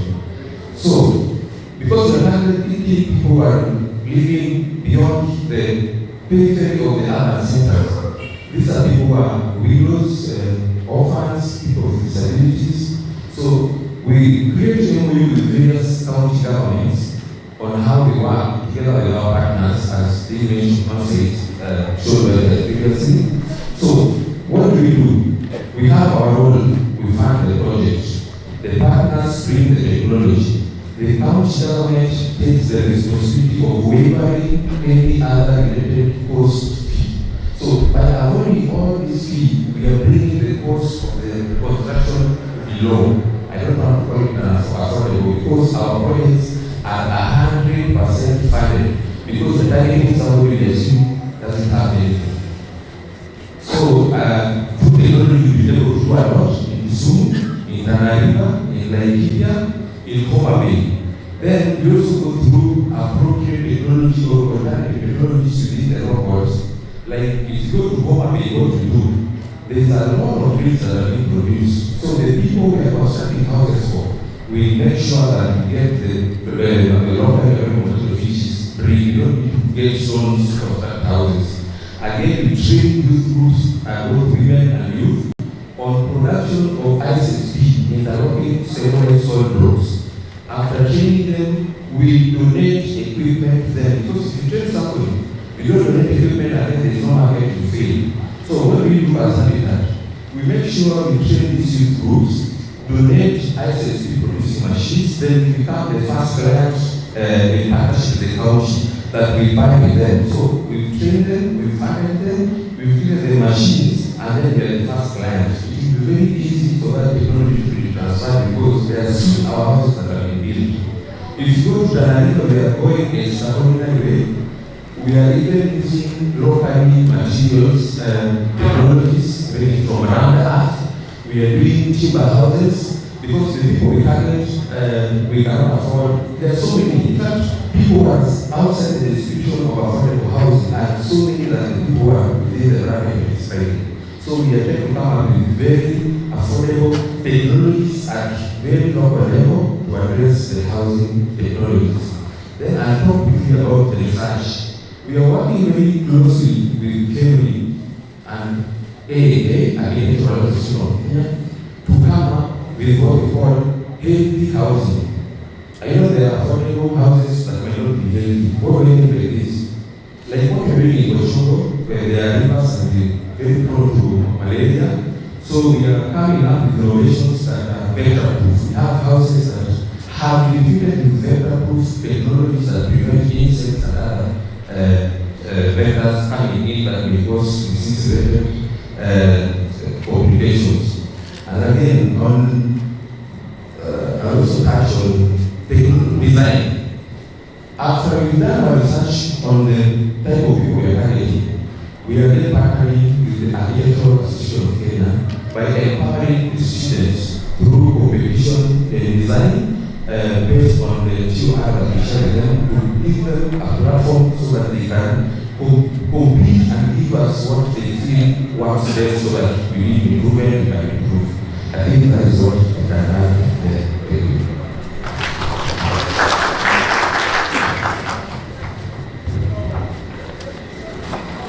Good afternoon. My name is Paul from Kenya University. It's good that we are here in Kisumu talking about innovation, research, and design. Mombasa is an area where the issue of historical injustice has been developed every day. So talking about the design of the units, so far out of the 12 estates, we have 2 buildings and 10 public estates.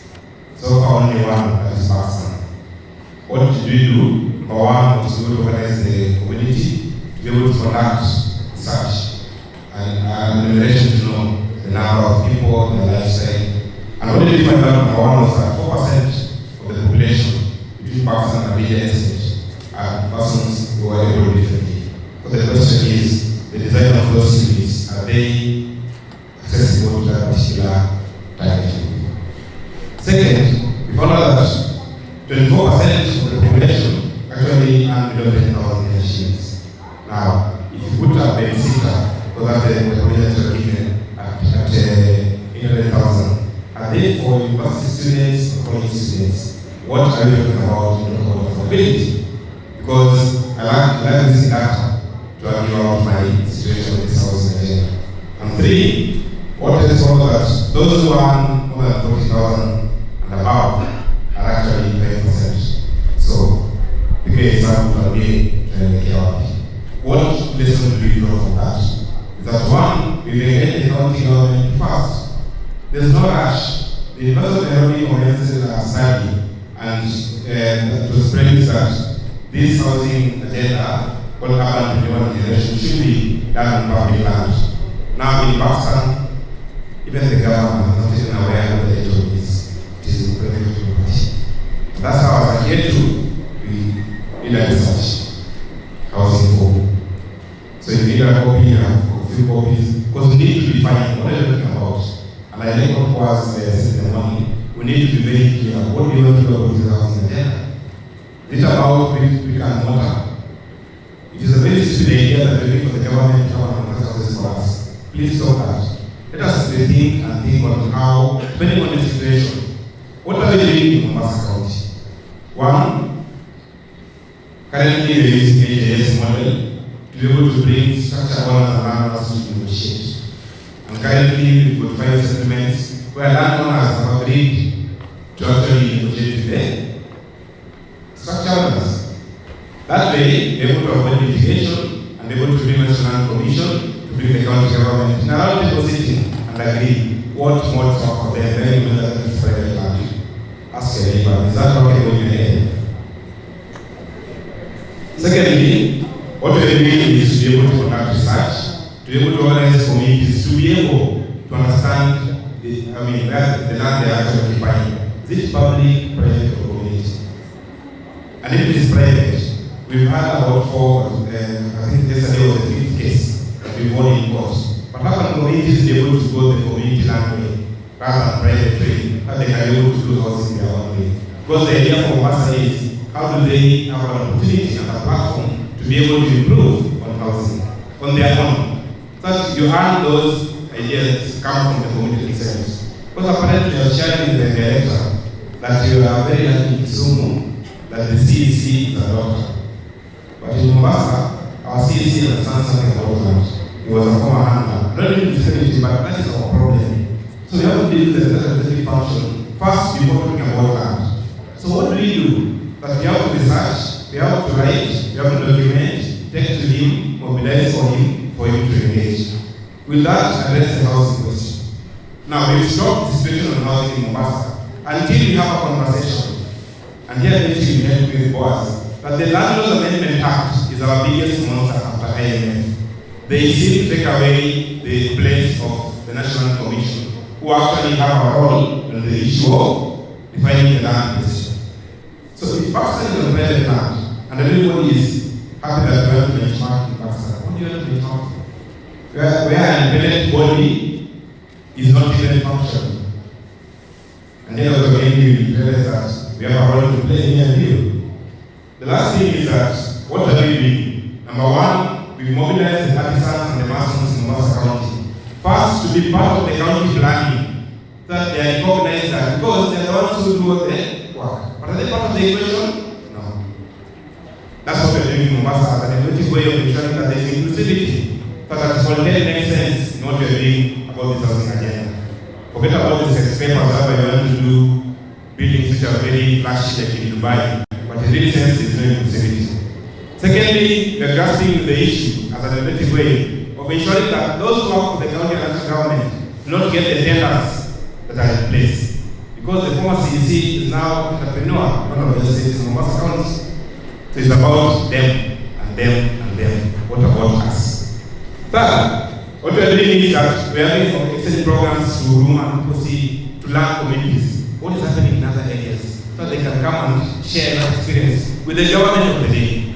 So it's not about just fighting. And this goes back to what our kid was saying. Where's our better CSOs in this housing agenda? It's about research, it's about coming with a solution, and ensuring that inclusivity becomes a word of the day. As I wrap up, one key concern is that we are partnering with ISK, Kenya Institute of Planners, to be able to define what really goes around during this process of housing. Because apparently, there are a lot that have been left out completely out of the equation. And so it brings me back to the last issue, which is my role in this particular process. Will I keep on making noise in the streets, demonstrating new petitions? No. I have to be able to be part of the agenda by bringing facts. So here we have the 4 questions to the public and Mombasa County about affordable housing. Think about it and then see how do we engage, because we are ready to participate and engage meaningfully with housing agenda. Thank you.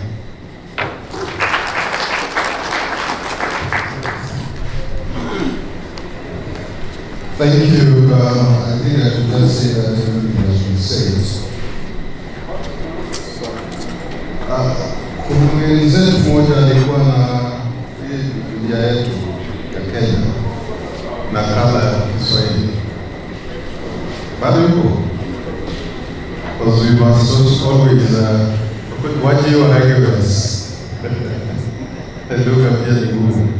Nani bado yuko? Ametoka? Alikuwa miketi yako kwa sababu kwanza ningeomba kama angesoma Article 61, because when discussing this, there are elements which are important. The issue of land is coming into focus, isn't it? Who wants land in Kenya? Who wants land in Kenya? Nani hapo hiyo katiba soma kipengele cha 21. I mean 61. Okay, because of time, all land in Kenya belongs to the people of Kenya collectively as a nation, as communities and as individuals.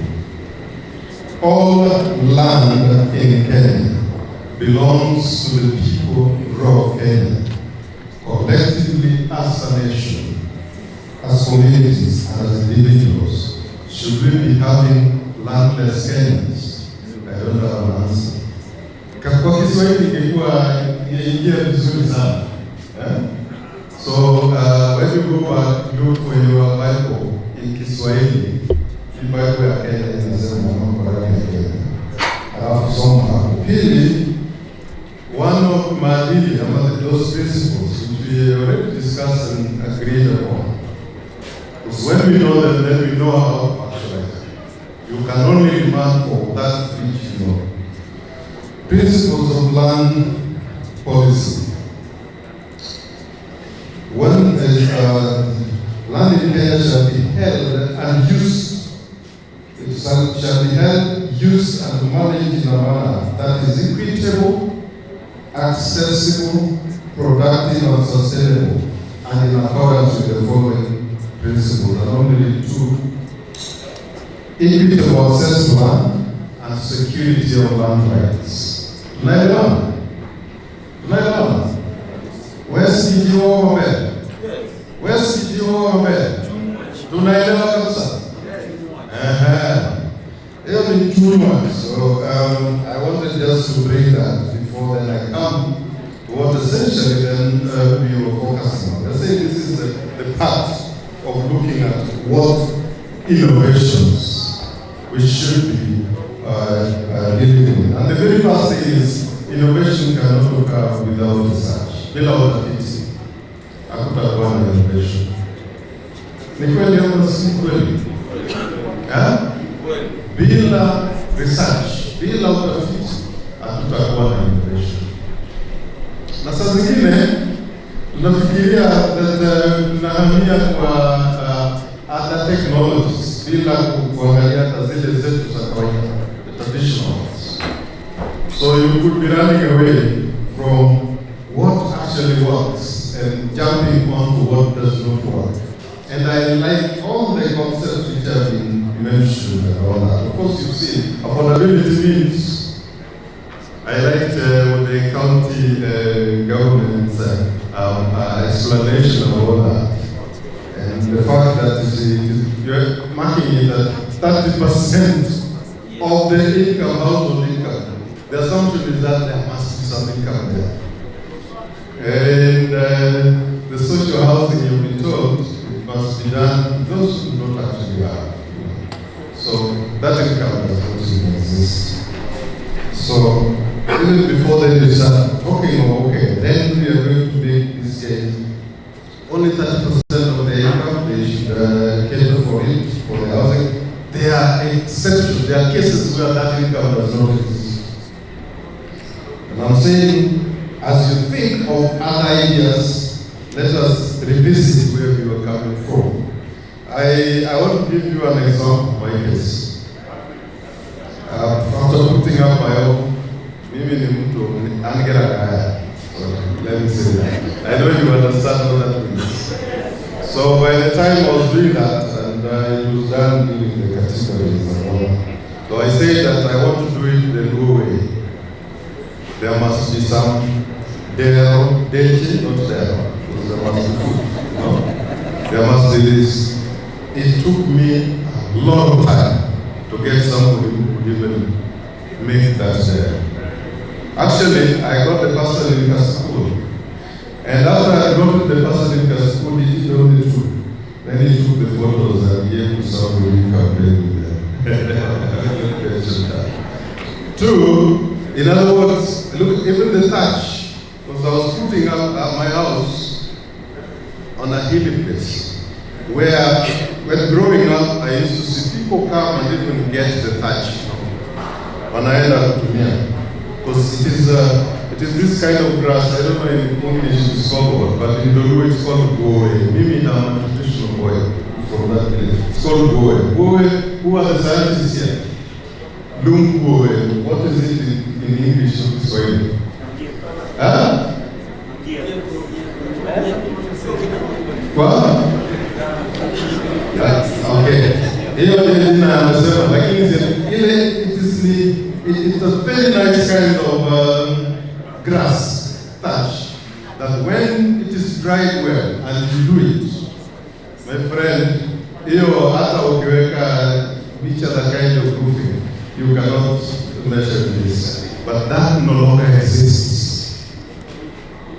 That no longer exists.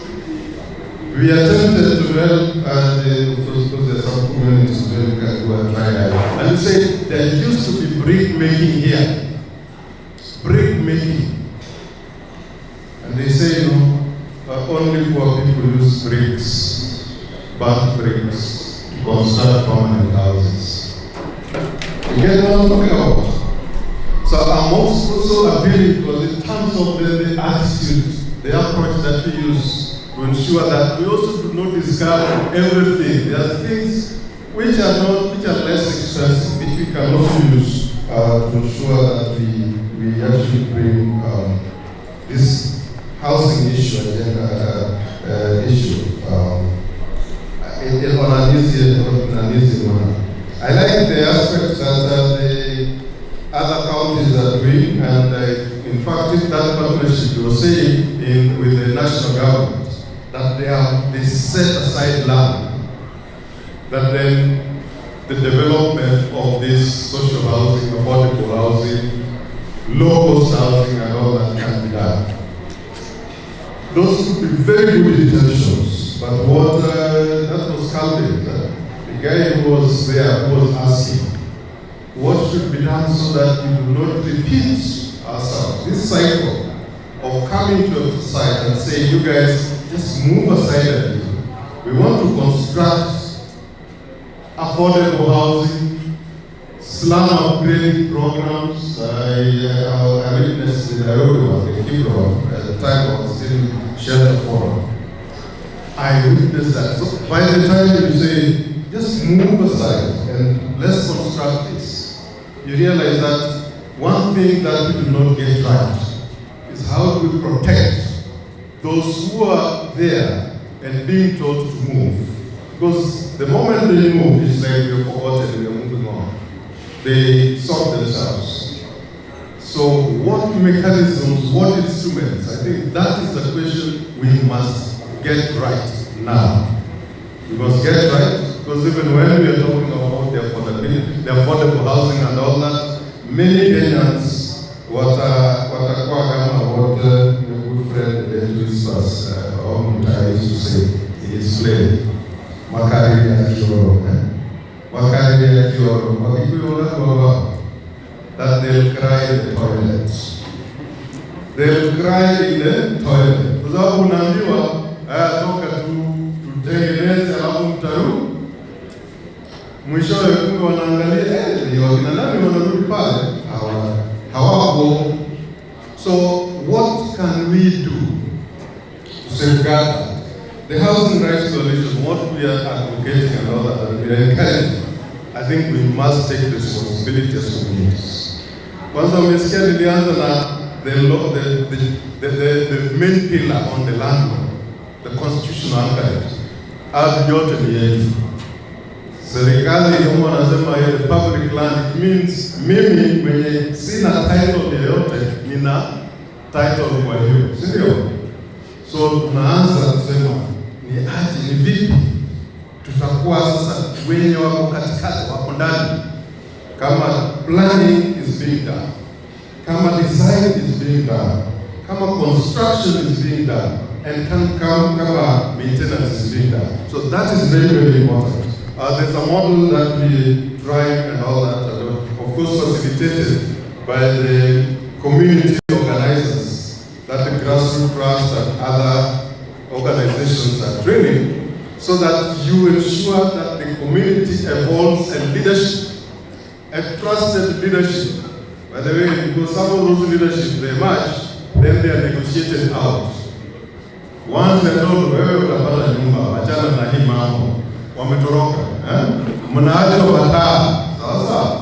So we're saying, can we have, within every region, these are settlements where our people are, and we want to have this development done. Can we ensure that there are those leaderships that evolve from the community, that are actually put accountable? Tukiona kama wewe una plan nyingine, you are getting to some people to be held alone and to take off, then we pull you back, tunaweka wengine.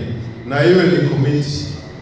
Nafikiri tukianza na hiyo itakuwa very, very helpful. And maybe based on the context, based on how they have emerged, they have been socialized. Because some of these areas where the affordable housing are coming up and all that, some of those, the lands in question are not very easy even to understand. So to what extent do we secure the legitimate expectations ya wakaazi wenye wanatolewa hapo? So the first assignment that leadership does is to ensure that that is done. I think Wakili Joshua was here, and I was asking because I saw he was still consulting. But even with the Law Society here, I think we need to create a collaboration mechanism so that if an instrument can be found, can be developed, that will ensure that whoever is being told where enda kando kwa sababu utapewa, kuna instrument which guarantees that person the actual realization of that promise. I think we should be moving in that direction. Otherwise, thank you very much. And we some of Westman, ma so much muko. 61. Imane. So before we break for lunch, I will invite a round of questions or more input from the plenary. Anybody who has a reaction, some input, a question, I will take that round, and then wewe namba moja, namba mbili mama, tatu au mbili, tatu, nne, tano, sita, saba, nane, tisa, kumi na moja, then break for lunch. I start with namba moja.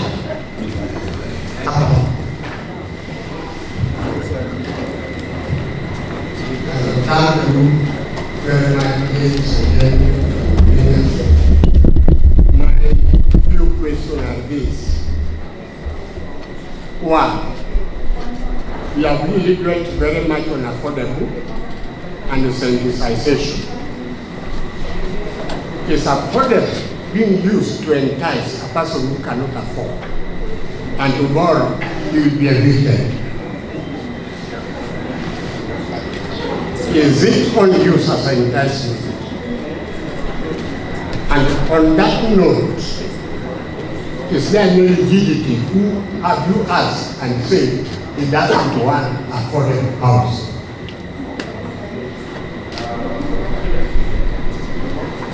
Secondly,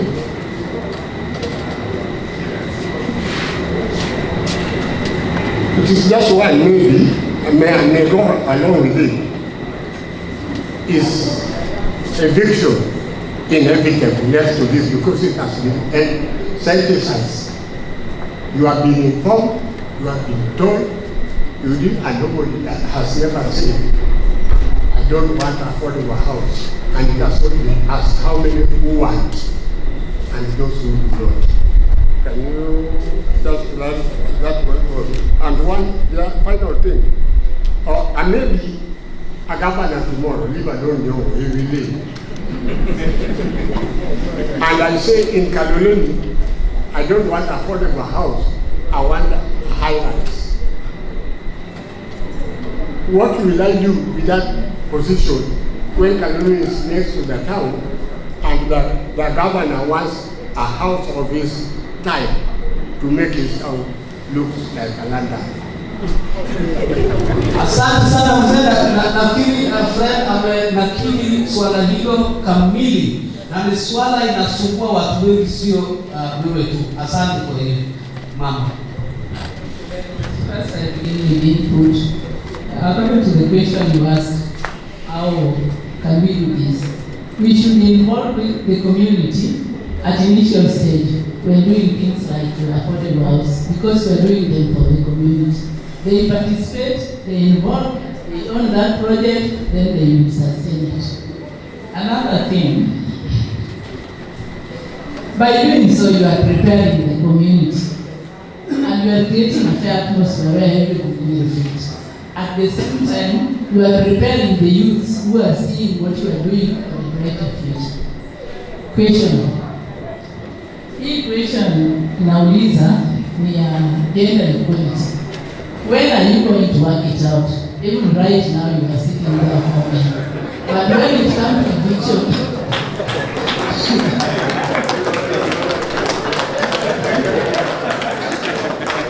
when it comes to eviction, the mothers and children are the ones who are suffering. Men, you will find me now living in Milimani or Mangoleo. You are suffering. Get now. You are not flood. But then you are suffering.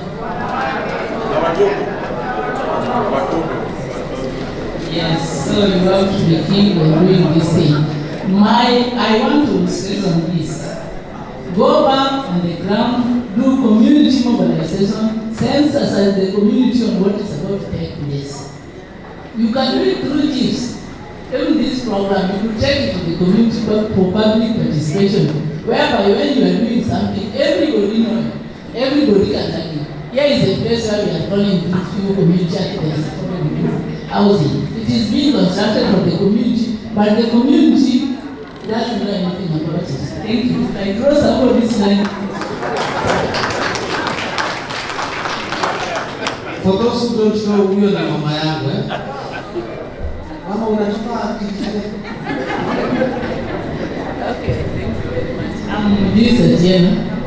I'm coming from Manhattan. I'm a community volunteer.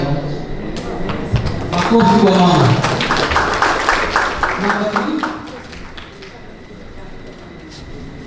Good afternoon. Once again, my name is Millicent Adambo, working for Habitat for Humanity Kenya.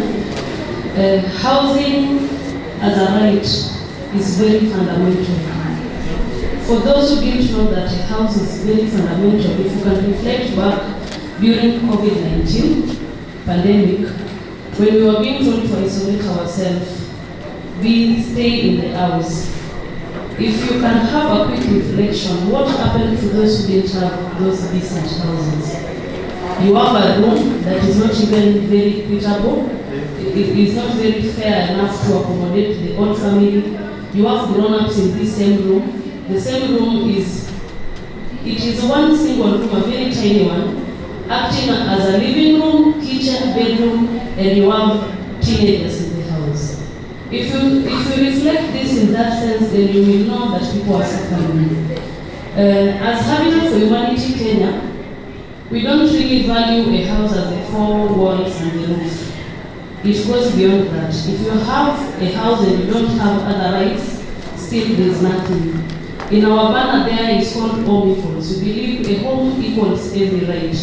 When you have a home and you also have access to water and sanitation, and you also have access to health and education, that is the completeness of the house. So home equals every right. Home Equals is our new advocacy program, a global advocacy project. We implement it in Homa Bay and Nairobi. So to streamline on the discussions for today, just a quick question. Do Kisumu County has a special plan for development or any other our various counties where we come from? Personally, I work in Nairobi. We just came yesterday to attend this event. Because the reason I'm asking about the special plan is a provision, and allow me to quote few. It's a provision in the Urban Areas and Cities Act, number 13 of 2011, and the County Governments Act still, number 17 of 2012, and the Physical Planning Act, number 6 of 2019. If we don't have a plan, we will cease to develop as a county. When we're talking about either the affordable, the debate has been so much, is it affordable or social housing? And I believe it should be social to ensure we cater for the least fortunate. The houses I'm seeing around, even in Kibra, around Mukulu, where we directly work in Uganda, and for the middle class and not vulnerable community. And when we talk about poor housing or housing, it is for the less fortunate. So if we don't have a plan, then we'll continue injecting other challenges as eviction. And I really liked how Mamas has given a presentation. If you cease to involve the less fortunate in decision making from the inception, they will see it as another problem. If you come today to an area where I stay and you tell me to quit that you want to do an affordable housing, the first instance for that is that you are evicting me because you didn't involve me. I don't know where the whole process is coming from. So let's incorporate the inputs of the less fortunate and let's ensure that they are included. Lastly, we'll be holding an exhibition booth tomorrow. You are welcome to come and see some of the innovations we have that ensures we have affordable construction materials.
mlima na kuchapita lakini zungumza. Sasa mimi pia nazungumza pia toka Ubunga na pia toka karibu kugeuka. Swali la mimi nauliza. Mimi naishi Ubunga kwa muda mrefu. Hata kwa sababu alikuwa anafanya na amezikwa hapa. Sasa sasa hizi nyumba zitakazo kujengwa. Mimi naenda kwa sababu mimi nasikia wakisema watu na kuruhusu. Na mimi nduia na baba yake kununua hapa. Ubia huko mimi sina sana. Sasa mimi naenda wapi? Hiyo ndio swali mimi nataka kuuliza. Kujenga sio mbaya, lakini iwe na taratibu nzuri. Asante sana mzee.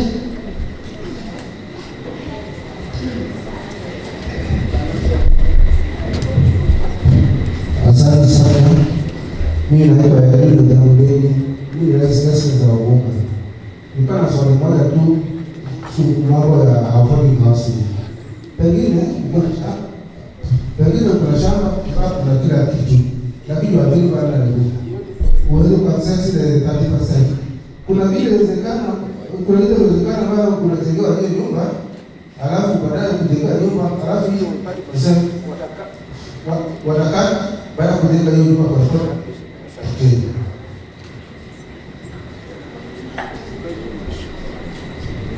Back to you, panelists. Yeah, one more.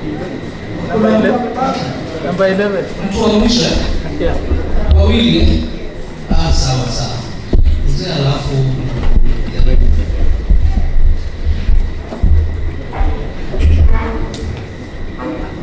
Assalamu alaikum Waislamu wenzangu. Wageni wa Kristo wenzangu. Mimi sina swali, mimi nina maneno. Sijui kama mtaniruhusu niseme. Haya. Kwanza nasema maneno kutoka Kanyakwa-Kuboi na Korani. Bypass. Sasa ni mwaka 13 tangu wachukue hiyo saba, wajalipa hata. Watu wengine walilipa na wengine wajalipa. Ya pili, maneno ya pili, nina maneno ya Kuboi. Samba ya Kuboi ambao ilichukuliwa na serikali, walimpa airport. Wakafanyia nayo kazi, walichukua mwaka 14, alafu wakafanya naye kazi, alafu wakasema hatuwezi kurudisha, tunataka kuchukua ingine. 14 namba wakati wa mwaka 42. Hiyo 42 walifanya nayo kazi mpaka dakika hii. Sasa inataka kulipwa. Sasa kuna watu wengine wamejitokeza kando, wanasema ati hiyo samba ikilipwa atalipwa Kuboi kusema ambao watu wa kuhamishwa, na watu ambao walihamishwa ni watu 65. Sasa ni sheria kweli ili ichukuliwe kitu ya Mungu impe mwingine. Sasa hizo ndio maneno yangu ambayo nilikuwa nataka niseme, kama wale advocate wako kama wanasikia waone vile watasaidia wanyonge. Kwa namba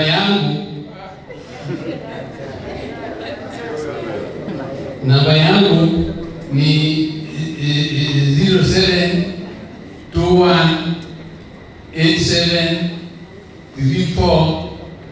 0721873431. Asante. Mzee angeomba ruhusu azungumze, kwa hivyo akisema akawapatia mpaka nambari. Asante sana mzee kwa kuwakilisha watu wako. Mtu wa mwisho ni Jenerali William kutoka Nyalenda. Alafu the panel tushajigawia maswali na tutaenda kanta tumalize so that the sugar level can find something. Asante sana. Ya majina yangu ni Odiambo Kungu, natoka Nyalenda. Maswali yangu ni, when will the focus shift to private property? Because now the focus when will the focus shift to private land? Because we have a unique set of areas around Kisumu, Manyata, Nalenda, Ubunga. Those are private properties. That is freehold. They are freehold land. Number two, somebody should help me explain this to me. When you are moving your title from freehold to leasehold, what are the advantages to me and what are the disasters to me?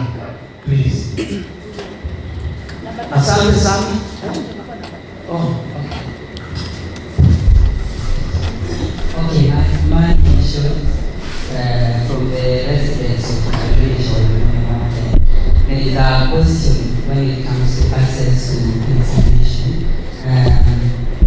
When it comes to Carolina Moyo Ward, Carolina, there is an issue where the survey was done about 7 years ago, and the issue of security of tenant has never been handled. So my question goes direct to the Ministry of the Chief Officer for the Housing, Planning and Urban Development, Kisumu. What would be the problem when it comes to access to information?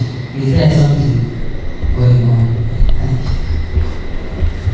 Sana, back to the panel. You can start in any order.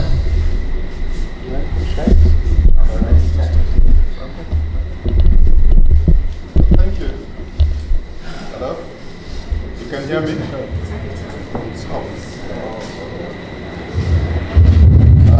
Thank you. You can confirm correct, I grew up with the Yeah, many questions. First, very, very good comments. And indeed, I think that you've put yourself in the midst of values. There was a question on gender which you needed to answer. So that is back to you. My good friend, Kinde Yamori, a number of questions have been asked, and some would be related to your current tour of duty. I know you had indicated that the director, or rather the MD of the National Housing Corporation, the year to help deal with some matters, but on the issues of costing, how those costs are determined, like the price, because that is when you start saying, "Oh, this house will be this much." I don't know whether there could be something close to that, because for me, I don't have knowledge about it. The law that is being relied on to determine those costs, but the experience I have is an experience which I think is a bad practice, I witnessed firsthand the infields in Nairobi, Madaraka, look at me, that's the comment. Madaraka. And where you say you do PPPs, public-private partnership. The land is government land, everything is government. Then you give to this private developer who forgets that the land has been given to him for free. And then the pricing is so high. I think it was very expensive. Some of my friends who attempted to be there just say, "No, we can't afford them." And those are really think commands. So maybe I'm bringing this up to just to help in case there could be something for a law that helps them in understanding and all that. I realize that you have many people, the Lumumba and Makassebo around there. When growing up, Makassebo was a very nice estate. For some of us who only pass through Kisumu, as we go back to the village for high school, you know the value of those estates there. Because you have a friend, you just find yourself and how many let you go. And we love those places were nice. So to the extent then that what is being asked is how do we ensure that when people are moved, the agreements signed. Okay, those are MOU, memorandum of understanding. I don't know, because if you sign an MOU and then you archive it, nobody can say what else. I think what can be a self-enforcing, something that can even be taken for a court of law, so that the rights of those people who have been told to give way, who have been told to give way, can be guaranteed that once the completion, the constructions are complete, then you are able to come back and actually be in those places. That is very, very critical. If that instrument, I think the MOU we realize that it doesn't hold anymore, it doesn't hold any ground. Maybe that is why I think the comment is that is this just an enticement? You're being enticed and made to not really resist, but to move out quietly, only to realize that it was a bye-bye. So let the MOU not become a bye-bye charter or card. So can that instrument be looked at so that it becomes enforceable, so that the legitimate expectations of those giving way can actually be realized, be secured? I think that to me is very, very important. On the kind of question, I think I've encountered this conversation somewhere through the forums that the team in Kisumu have been organizing.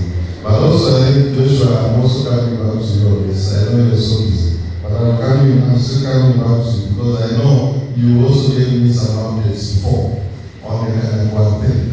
You have a lot of information on this, but my friend, here is a case where the airport is working, it's related to international cities. But the people who have moved from there, these people have not seen anything to date. They are impoverished by that effort, and yet the land they gave space to is continuing to generate revenue, not for the government, for national, for the country. How can they be useful? I think because those are the rights that people must try to protect for people. I think that is really important. The Ogunga case, I know these are also cases in for me, an eviction without following any proper secure guidelines that protects the right of those being evicted, I think that's not, it is contrary to the law and should not be acceptable in the modern times. Good afternoon. On matters of eviction, what happens in Mombasa? I know we have a security committee, and the first thing when our community uses case, the first step is to help them document that threat. And we use this in the examinations, whereby one community in the team, plot number 23 is 5 million north, it's about 2.5 acres, with 96 families. We found that 5 students were sitting for the exams. We used that data to negotiate the DCC, and it told us no one will be evicted until after the exams. Secondly, we used the same data for now 52 parks who are being affected by a road construction by Kenya and NLC, and they have awards. How do they negotiate with the CEC in Mombasa with the landowner to allow them to be first compensated as we think of how best that can be used? So the question here comes, how organized are we? We have local tools that we can use tunatumia mbinu zetu kuweza kutafuta nafasi tubaini. Because you don't have to fight, look at the big things. That is what is happening in Mombasa. So at least in Mombasa we know that even the RC has declared that there is no more forced eviction. What we do is let us talk and see how best can this be managed. So in Kisumu, in Nairobi, in Homa Bay, is it working? Secondly, these housing projects are based on a plan. It's very interesting that in Mombasa County, the members of the county assembly, what they saw was they clapped, and after 44 sittings, they never saw went ahead to be constructed. To date, the government will see the plan pass. The question is, in Makasemo and in other areas, is there a plan? Have we seen them? It goes back to the demonstration behind the bill, access to information. We went to court in 2016, the court ruled that we must be given information at every stage of the project, including the media. But where is it? It's not coming forward, we're not giving up. What we're doing now is we need account, please, let us engage. Because if you keep on fighting, you lose lives. So the idea for us is, that's a gap. So what do we do? Do we engage cash? Do we go back to court? Do we close the doors like Omutaka? What do we do? Ask a neighbor, because it's about us. There must be public participation, people must be consulted, lazima habari imeanze kwa njia ambayo tutaelewa. MCs wa Mombasa were very happy that walishonewa suti, wakakuwa sworn in, so they can ask questions. What about Kisumu? Number, the other question on Kenya. I sit in a committee for the infrastructure development in Mombasa. During the AFRICs, I was here. And that one issue about the lot of bypass was a concern. We spoke about it, but upon follow-up with Kenya, this is the response. There's a guy called Bernard from Yam, he's the contact person in Kisumu. I gave him feedback that project was suspended because the financials of the project had issues to that project, including the engineer in charge. So how do we bring up that and say that this is an issue in the parking lot? Let us start engaging Kenya and the developers. Because we must hold to account even the developers, even the financials. This idea of FDB, EIB giving us resources, and they are not factory that we're supposed to be paid back by 2055. So what do we do? I mean, it's my tax, I'm a taxpayer, I must ask questions. So that project was suspended, because if we look at the Land Use Amendment Act, the cabinet secretary is, or the MPs, what they want to do, they intend to do is to replace the National Land Commission with the land, with the CS Secretary Road Survey.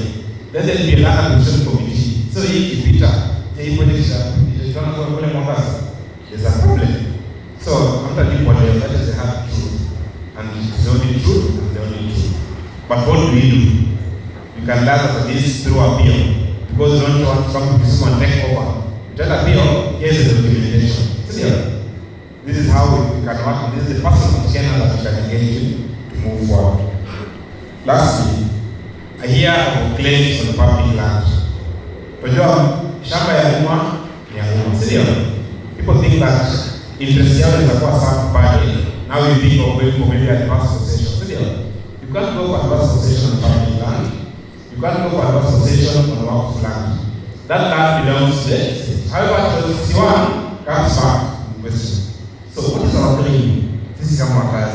Claim it to the guy. Are we paying any form of rates or interest or something to the government? What is our claim in there? Every much is a project. That's why I'm handing over to my colleague to respond to that question. Thank you.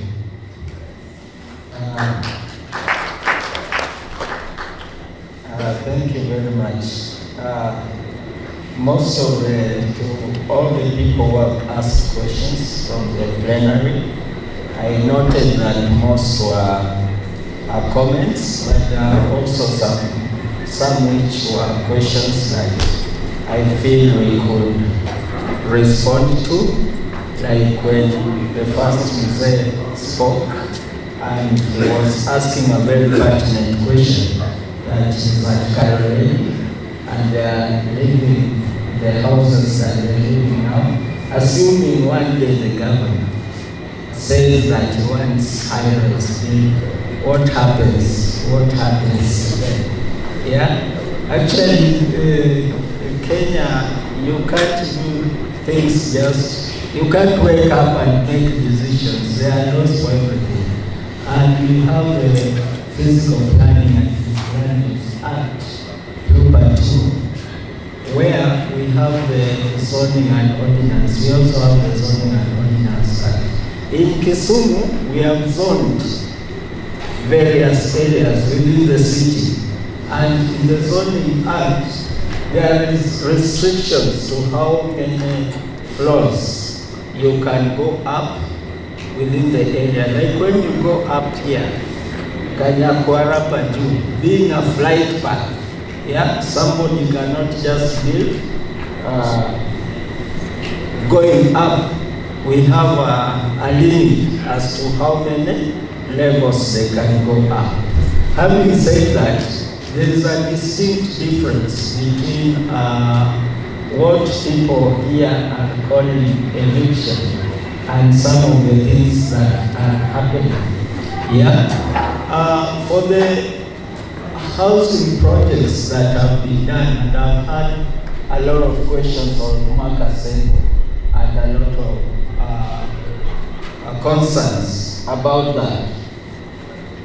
But even before I come to that, when we are doing things within the county, for example, and there is a lady who asked this, we have the Kisumu City Spatial Plan, which was done. It has gone through the whole process and it is now live. The Assembly has passed it. So in Kisumu City we have that. We have the county spatial plan, but it is an ongoing process. It has not been completed. Kisumu County recently gave charters to 5 municipalities. Yeah, and we have one in Maseno. It's called Maseno Polo Municipality, which we are doing a spatial plan. It is not completed. We have the Kombewa one, we have Ahero, we have Katipa, and we have Moroni as municipalities. As a county government, when I gave my remarks in the initial stages, I said that we are embarking on a very ambitious project of being 20,000 affordable housing. And the 20,000 are not just within the urban, the city. We plan to have 10,000 in the city, but another 10,000 spread across the peri-urban areas of our municipality. Maseno, Kombewa, Ahero, Katitu, Awasi, Moroni, and Miwani. Because right now, we talk about the future is urban. Yeah? So when the future is urban, we are concentrating on making sure that all these people who migrate from the rural areas and come to the urban areas in search of livelihoods. In the rural, yeah, we say azikapango. Natoka mashinani naenda mjini. Ukitoka mashinani, then there you have your own land. Ukikuja Kapango, unapata sasa kuna shida kwa sababu ardhi ya Kapango sio yako. And that is why mostly actually the slums, that's how they come up. Because unakuja na ukikuja town utataka mahali pa kuishi. Housing is a necessity, ni kitu ya maana kabisa. Ukija utapata kuna aina tu moja. Hizo manyumba kama ziko, kuna landlords za watu na watataka ufanye nini? Ulinde? Yeah. Hiyo ndio kupanga. Itataka ulipe. Kama una hiyo hela ya kulipa, kwa sababu saa ingine umekuja kwamba ni ndugu yako, mama yako, anti yako, ama mtu mwingine amekukaribisha. Utakaa naye mwezi mbili aanze kukuambia, ndugu yangu, hebu tipa pange. Hauna kazi ya muhimu, hauna nini. Kama wewe ni mfanyikazi ama mfanyabiashara hizi kazi ndogo ndogo na unataka kupanga, utafanya nini? Hivyo ndio unaona this informal settlement sprouting up. Now, I want to respond also to the case of, we were asked here if there is innovation space, yeah, for housing. two questions actually from ICF on innovation and policy framework. In terms of innovation, yes, we have that, and we are trying very much to look at what is coming, but this also has to be looked at. You see, new things, innovation is actually a new thing. Yeah? They must be interrogated properly. If you have an innovation that is good, as long as it does not compromise on the integrity of the structures, then I don't think the government can have a problem with it. But at what point do we then determine that it cannot compromise with the integrity? It has to be tested over time. Because when we talk about permanent buildings, we are looking at long-term occupation. Kama hii nyumba maybe ikijengwa, wenye walijenga kwa akili yao walijua miaka 90 ijayo ama miaka 70 ijayo bado itakuwa imara. Sawa sawa. So when we are looking at innovation, those are some of the parameters we will have to interrogate. But if it is durable, it is good, it meets the quality standards that are set, and they are very clear, because materials must be tested. If it passes through that, then we don't have a problem. And as a county government particularly, we are going to encourage anybody who has innovation or innovative ways of building houses that will be cheaper for the general populace to come to us, talk to us, and let's look at it. Like I know, for example, the innovations you guys are doing, I looked at it, it's a very interesting one. And you see, you as you are not yet doing the high-rise buildings. So as you do those ones, like we said, you don't have a problem as a government. In terms of policy on the pricing, I will let we have Lawyer Nyamori here. That one I will throw for you so that you will help us there. But according to my understanding right now, what determines what we call affordable? For both the national government and the county government, there are some thresholds that anybody constructing must meet. Yeah, and the cost is the end product. We focus more on habitability and the convenience and all those things that make housing proper and fair to everybody. Most of the affordable housing projects done by the government, whether it is national government or county government, are on public land, not on private land. Okay? So when people talk about eviction, I prefer the language nowadays that has been adopted by every other person about project affected persons. Yeah? Why am I saying this? For example, because Makasembo has been discussed here for a long time. Makasembo and so many other housing estates. We have Lumumba, we have Odie, we have, in Kisumu. They were done by the government almost 50 years ago. Some of them now, because of time, they have become obsolete. Yeah? And the integrity is questionable.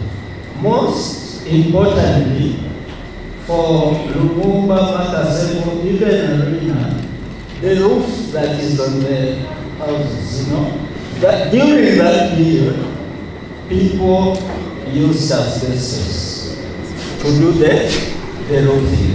It has since been determined that it causes health hazard. Yeah? So because of that, there is need to change.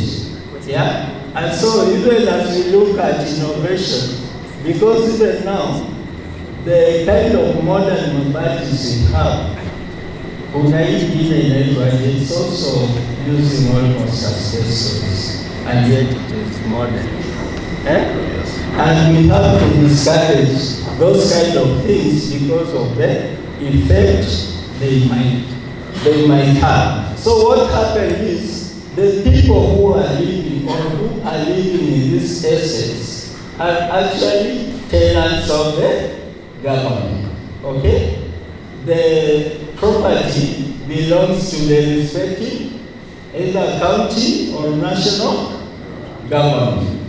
In our CIDP, the integrated plan for the next 5 years, we are desirous of doing 20,000 housing units. What we first look at is what do we have? What we have are those houses now which, because of time and because of the health implications, might not be habitable. And they might cause help to the people. Then we engage with them. Now the law is very clear. You engage with them before they get to move out and other people come in. I think I've covered a lot of that. Makasebo issue, you responded to our colleague. The only thing I would say, a lot of the only other thing I would like to add is that when we do MOUs, and I came also to learn about this on the way, you know, MOU in the law. Yeah, it's a memorandum of understanding. Yeah, and it is not, yeah. So there are some loopholes in that. But that does not mean that when an MOU is done, people should disregard the understanding they had.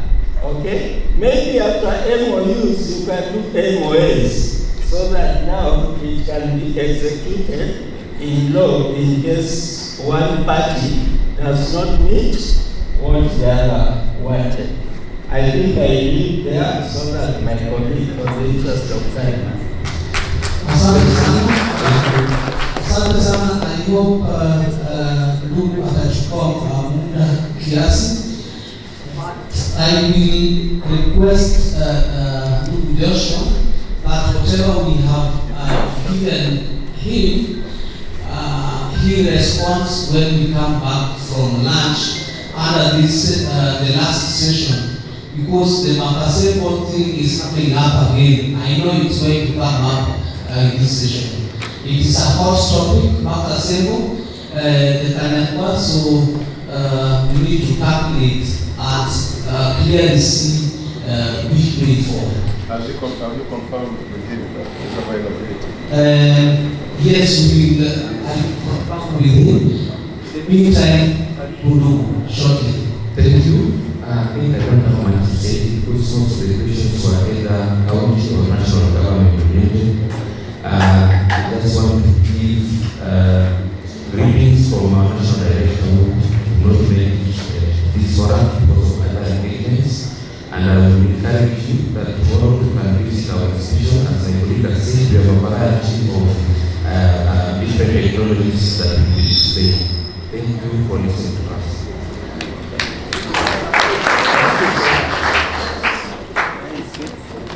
Asante sana. Tutaenda kupata chakula. Kesho tuko na exhibition na sio tu mambo za makao. Vile vile tutakuwa na legal clinic ambapo issues of succession will be handled. Asante. Tuende kwa lunch na tuchukue muda fupi iwezekanavyo so that we leave this place learning. We started late, and that's why our program is also learning late.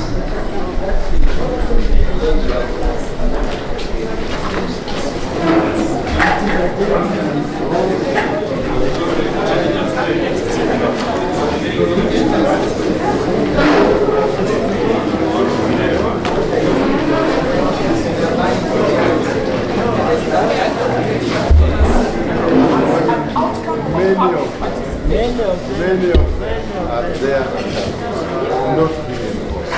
That's why, right from the morning, actually, the morning said, I can't send him at home. Nobody is pushing. Yeah, nobody is pushing. Yes, I think that is the demand for the execution. For me, that's why I was talking about self-execution.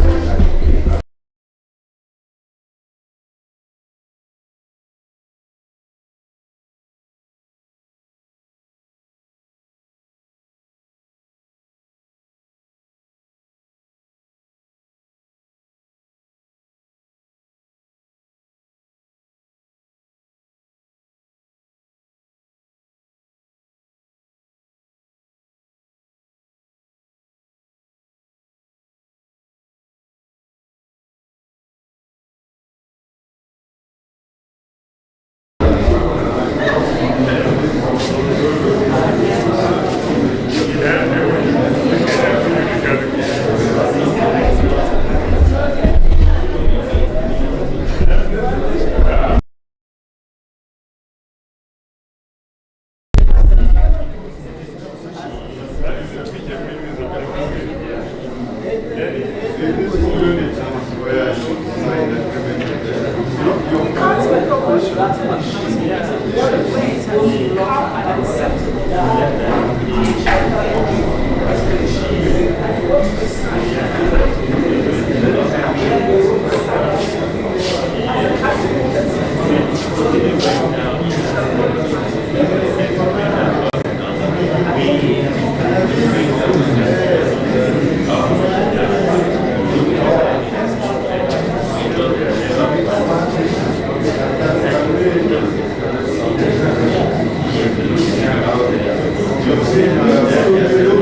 good.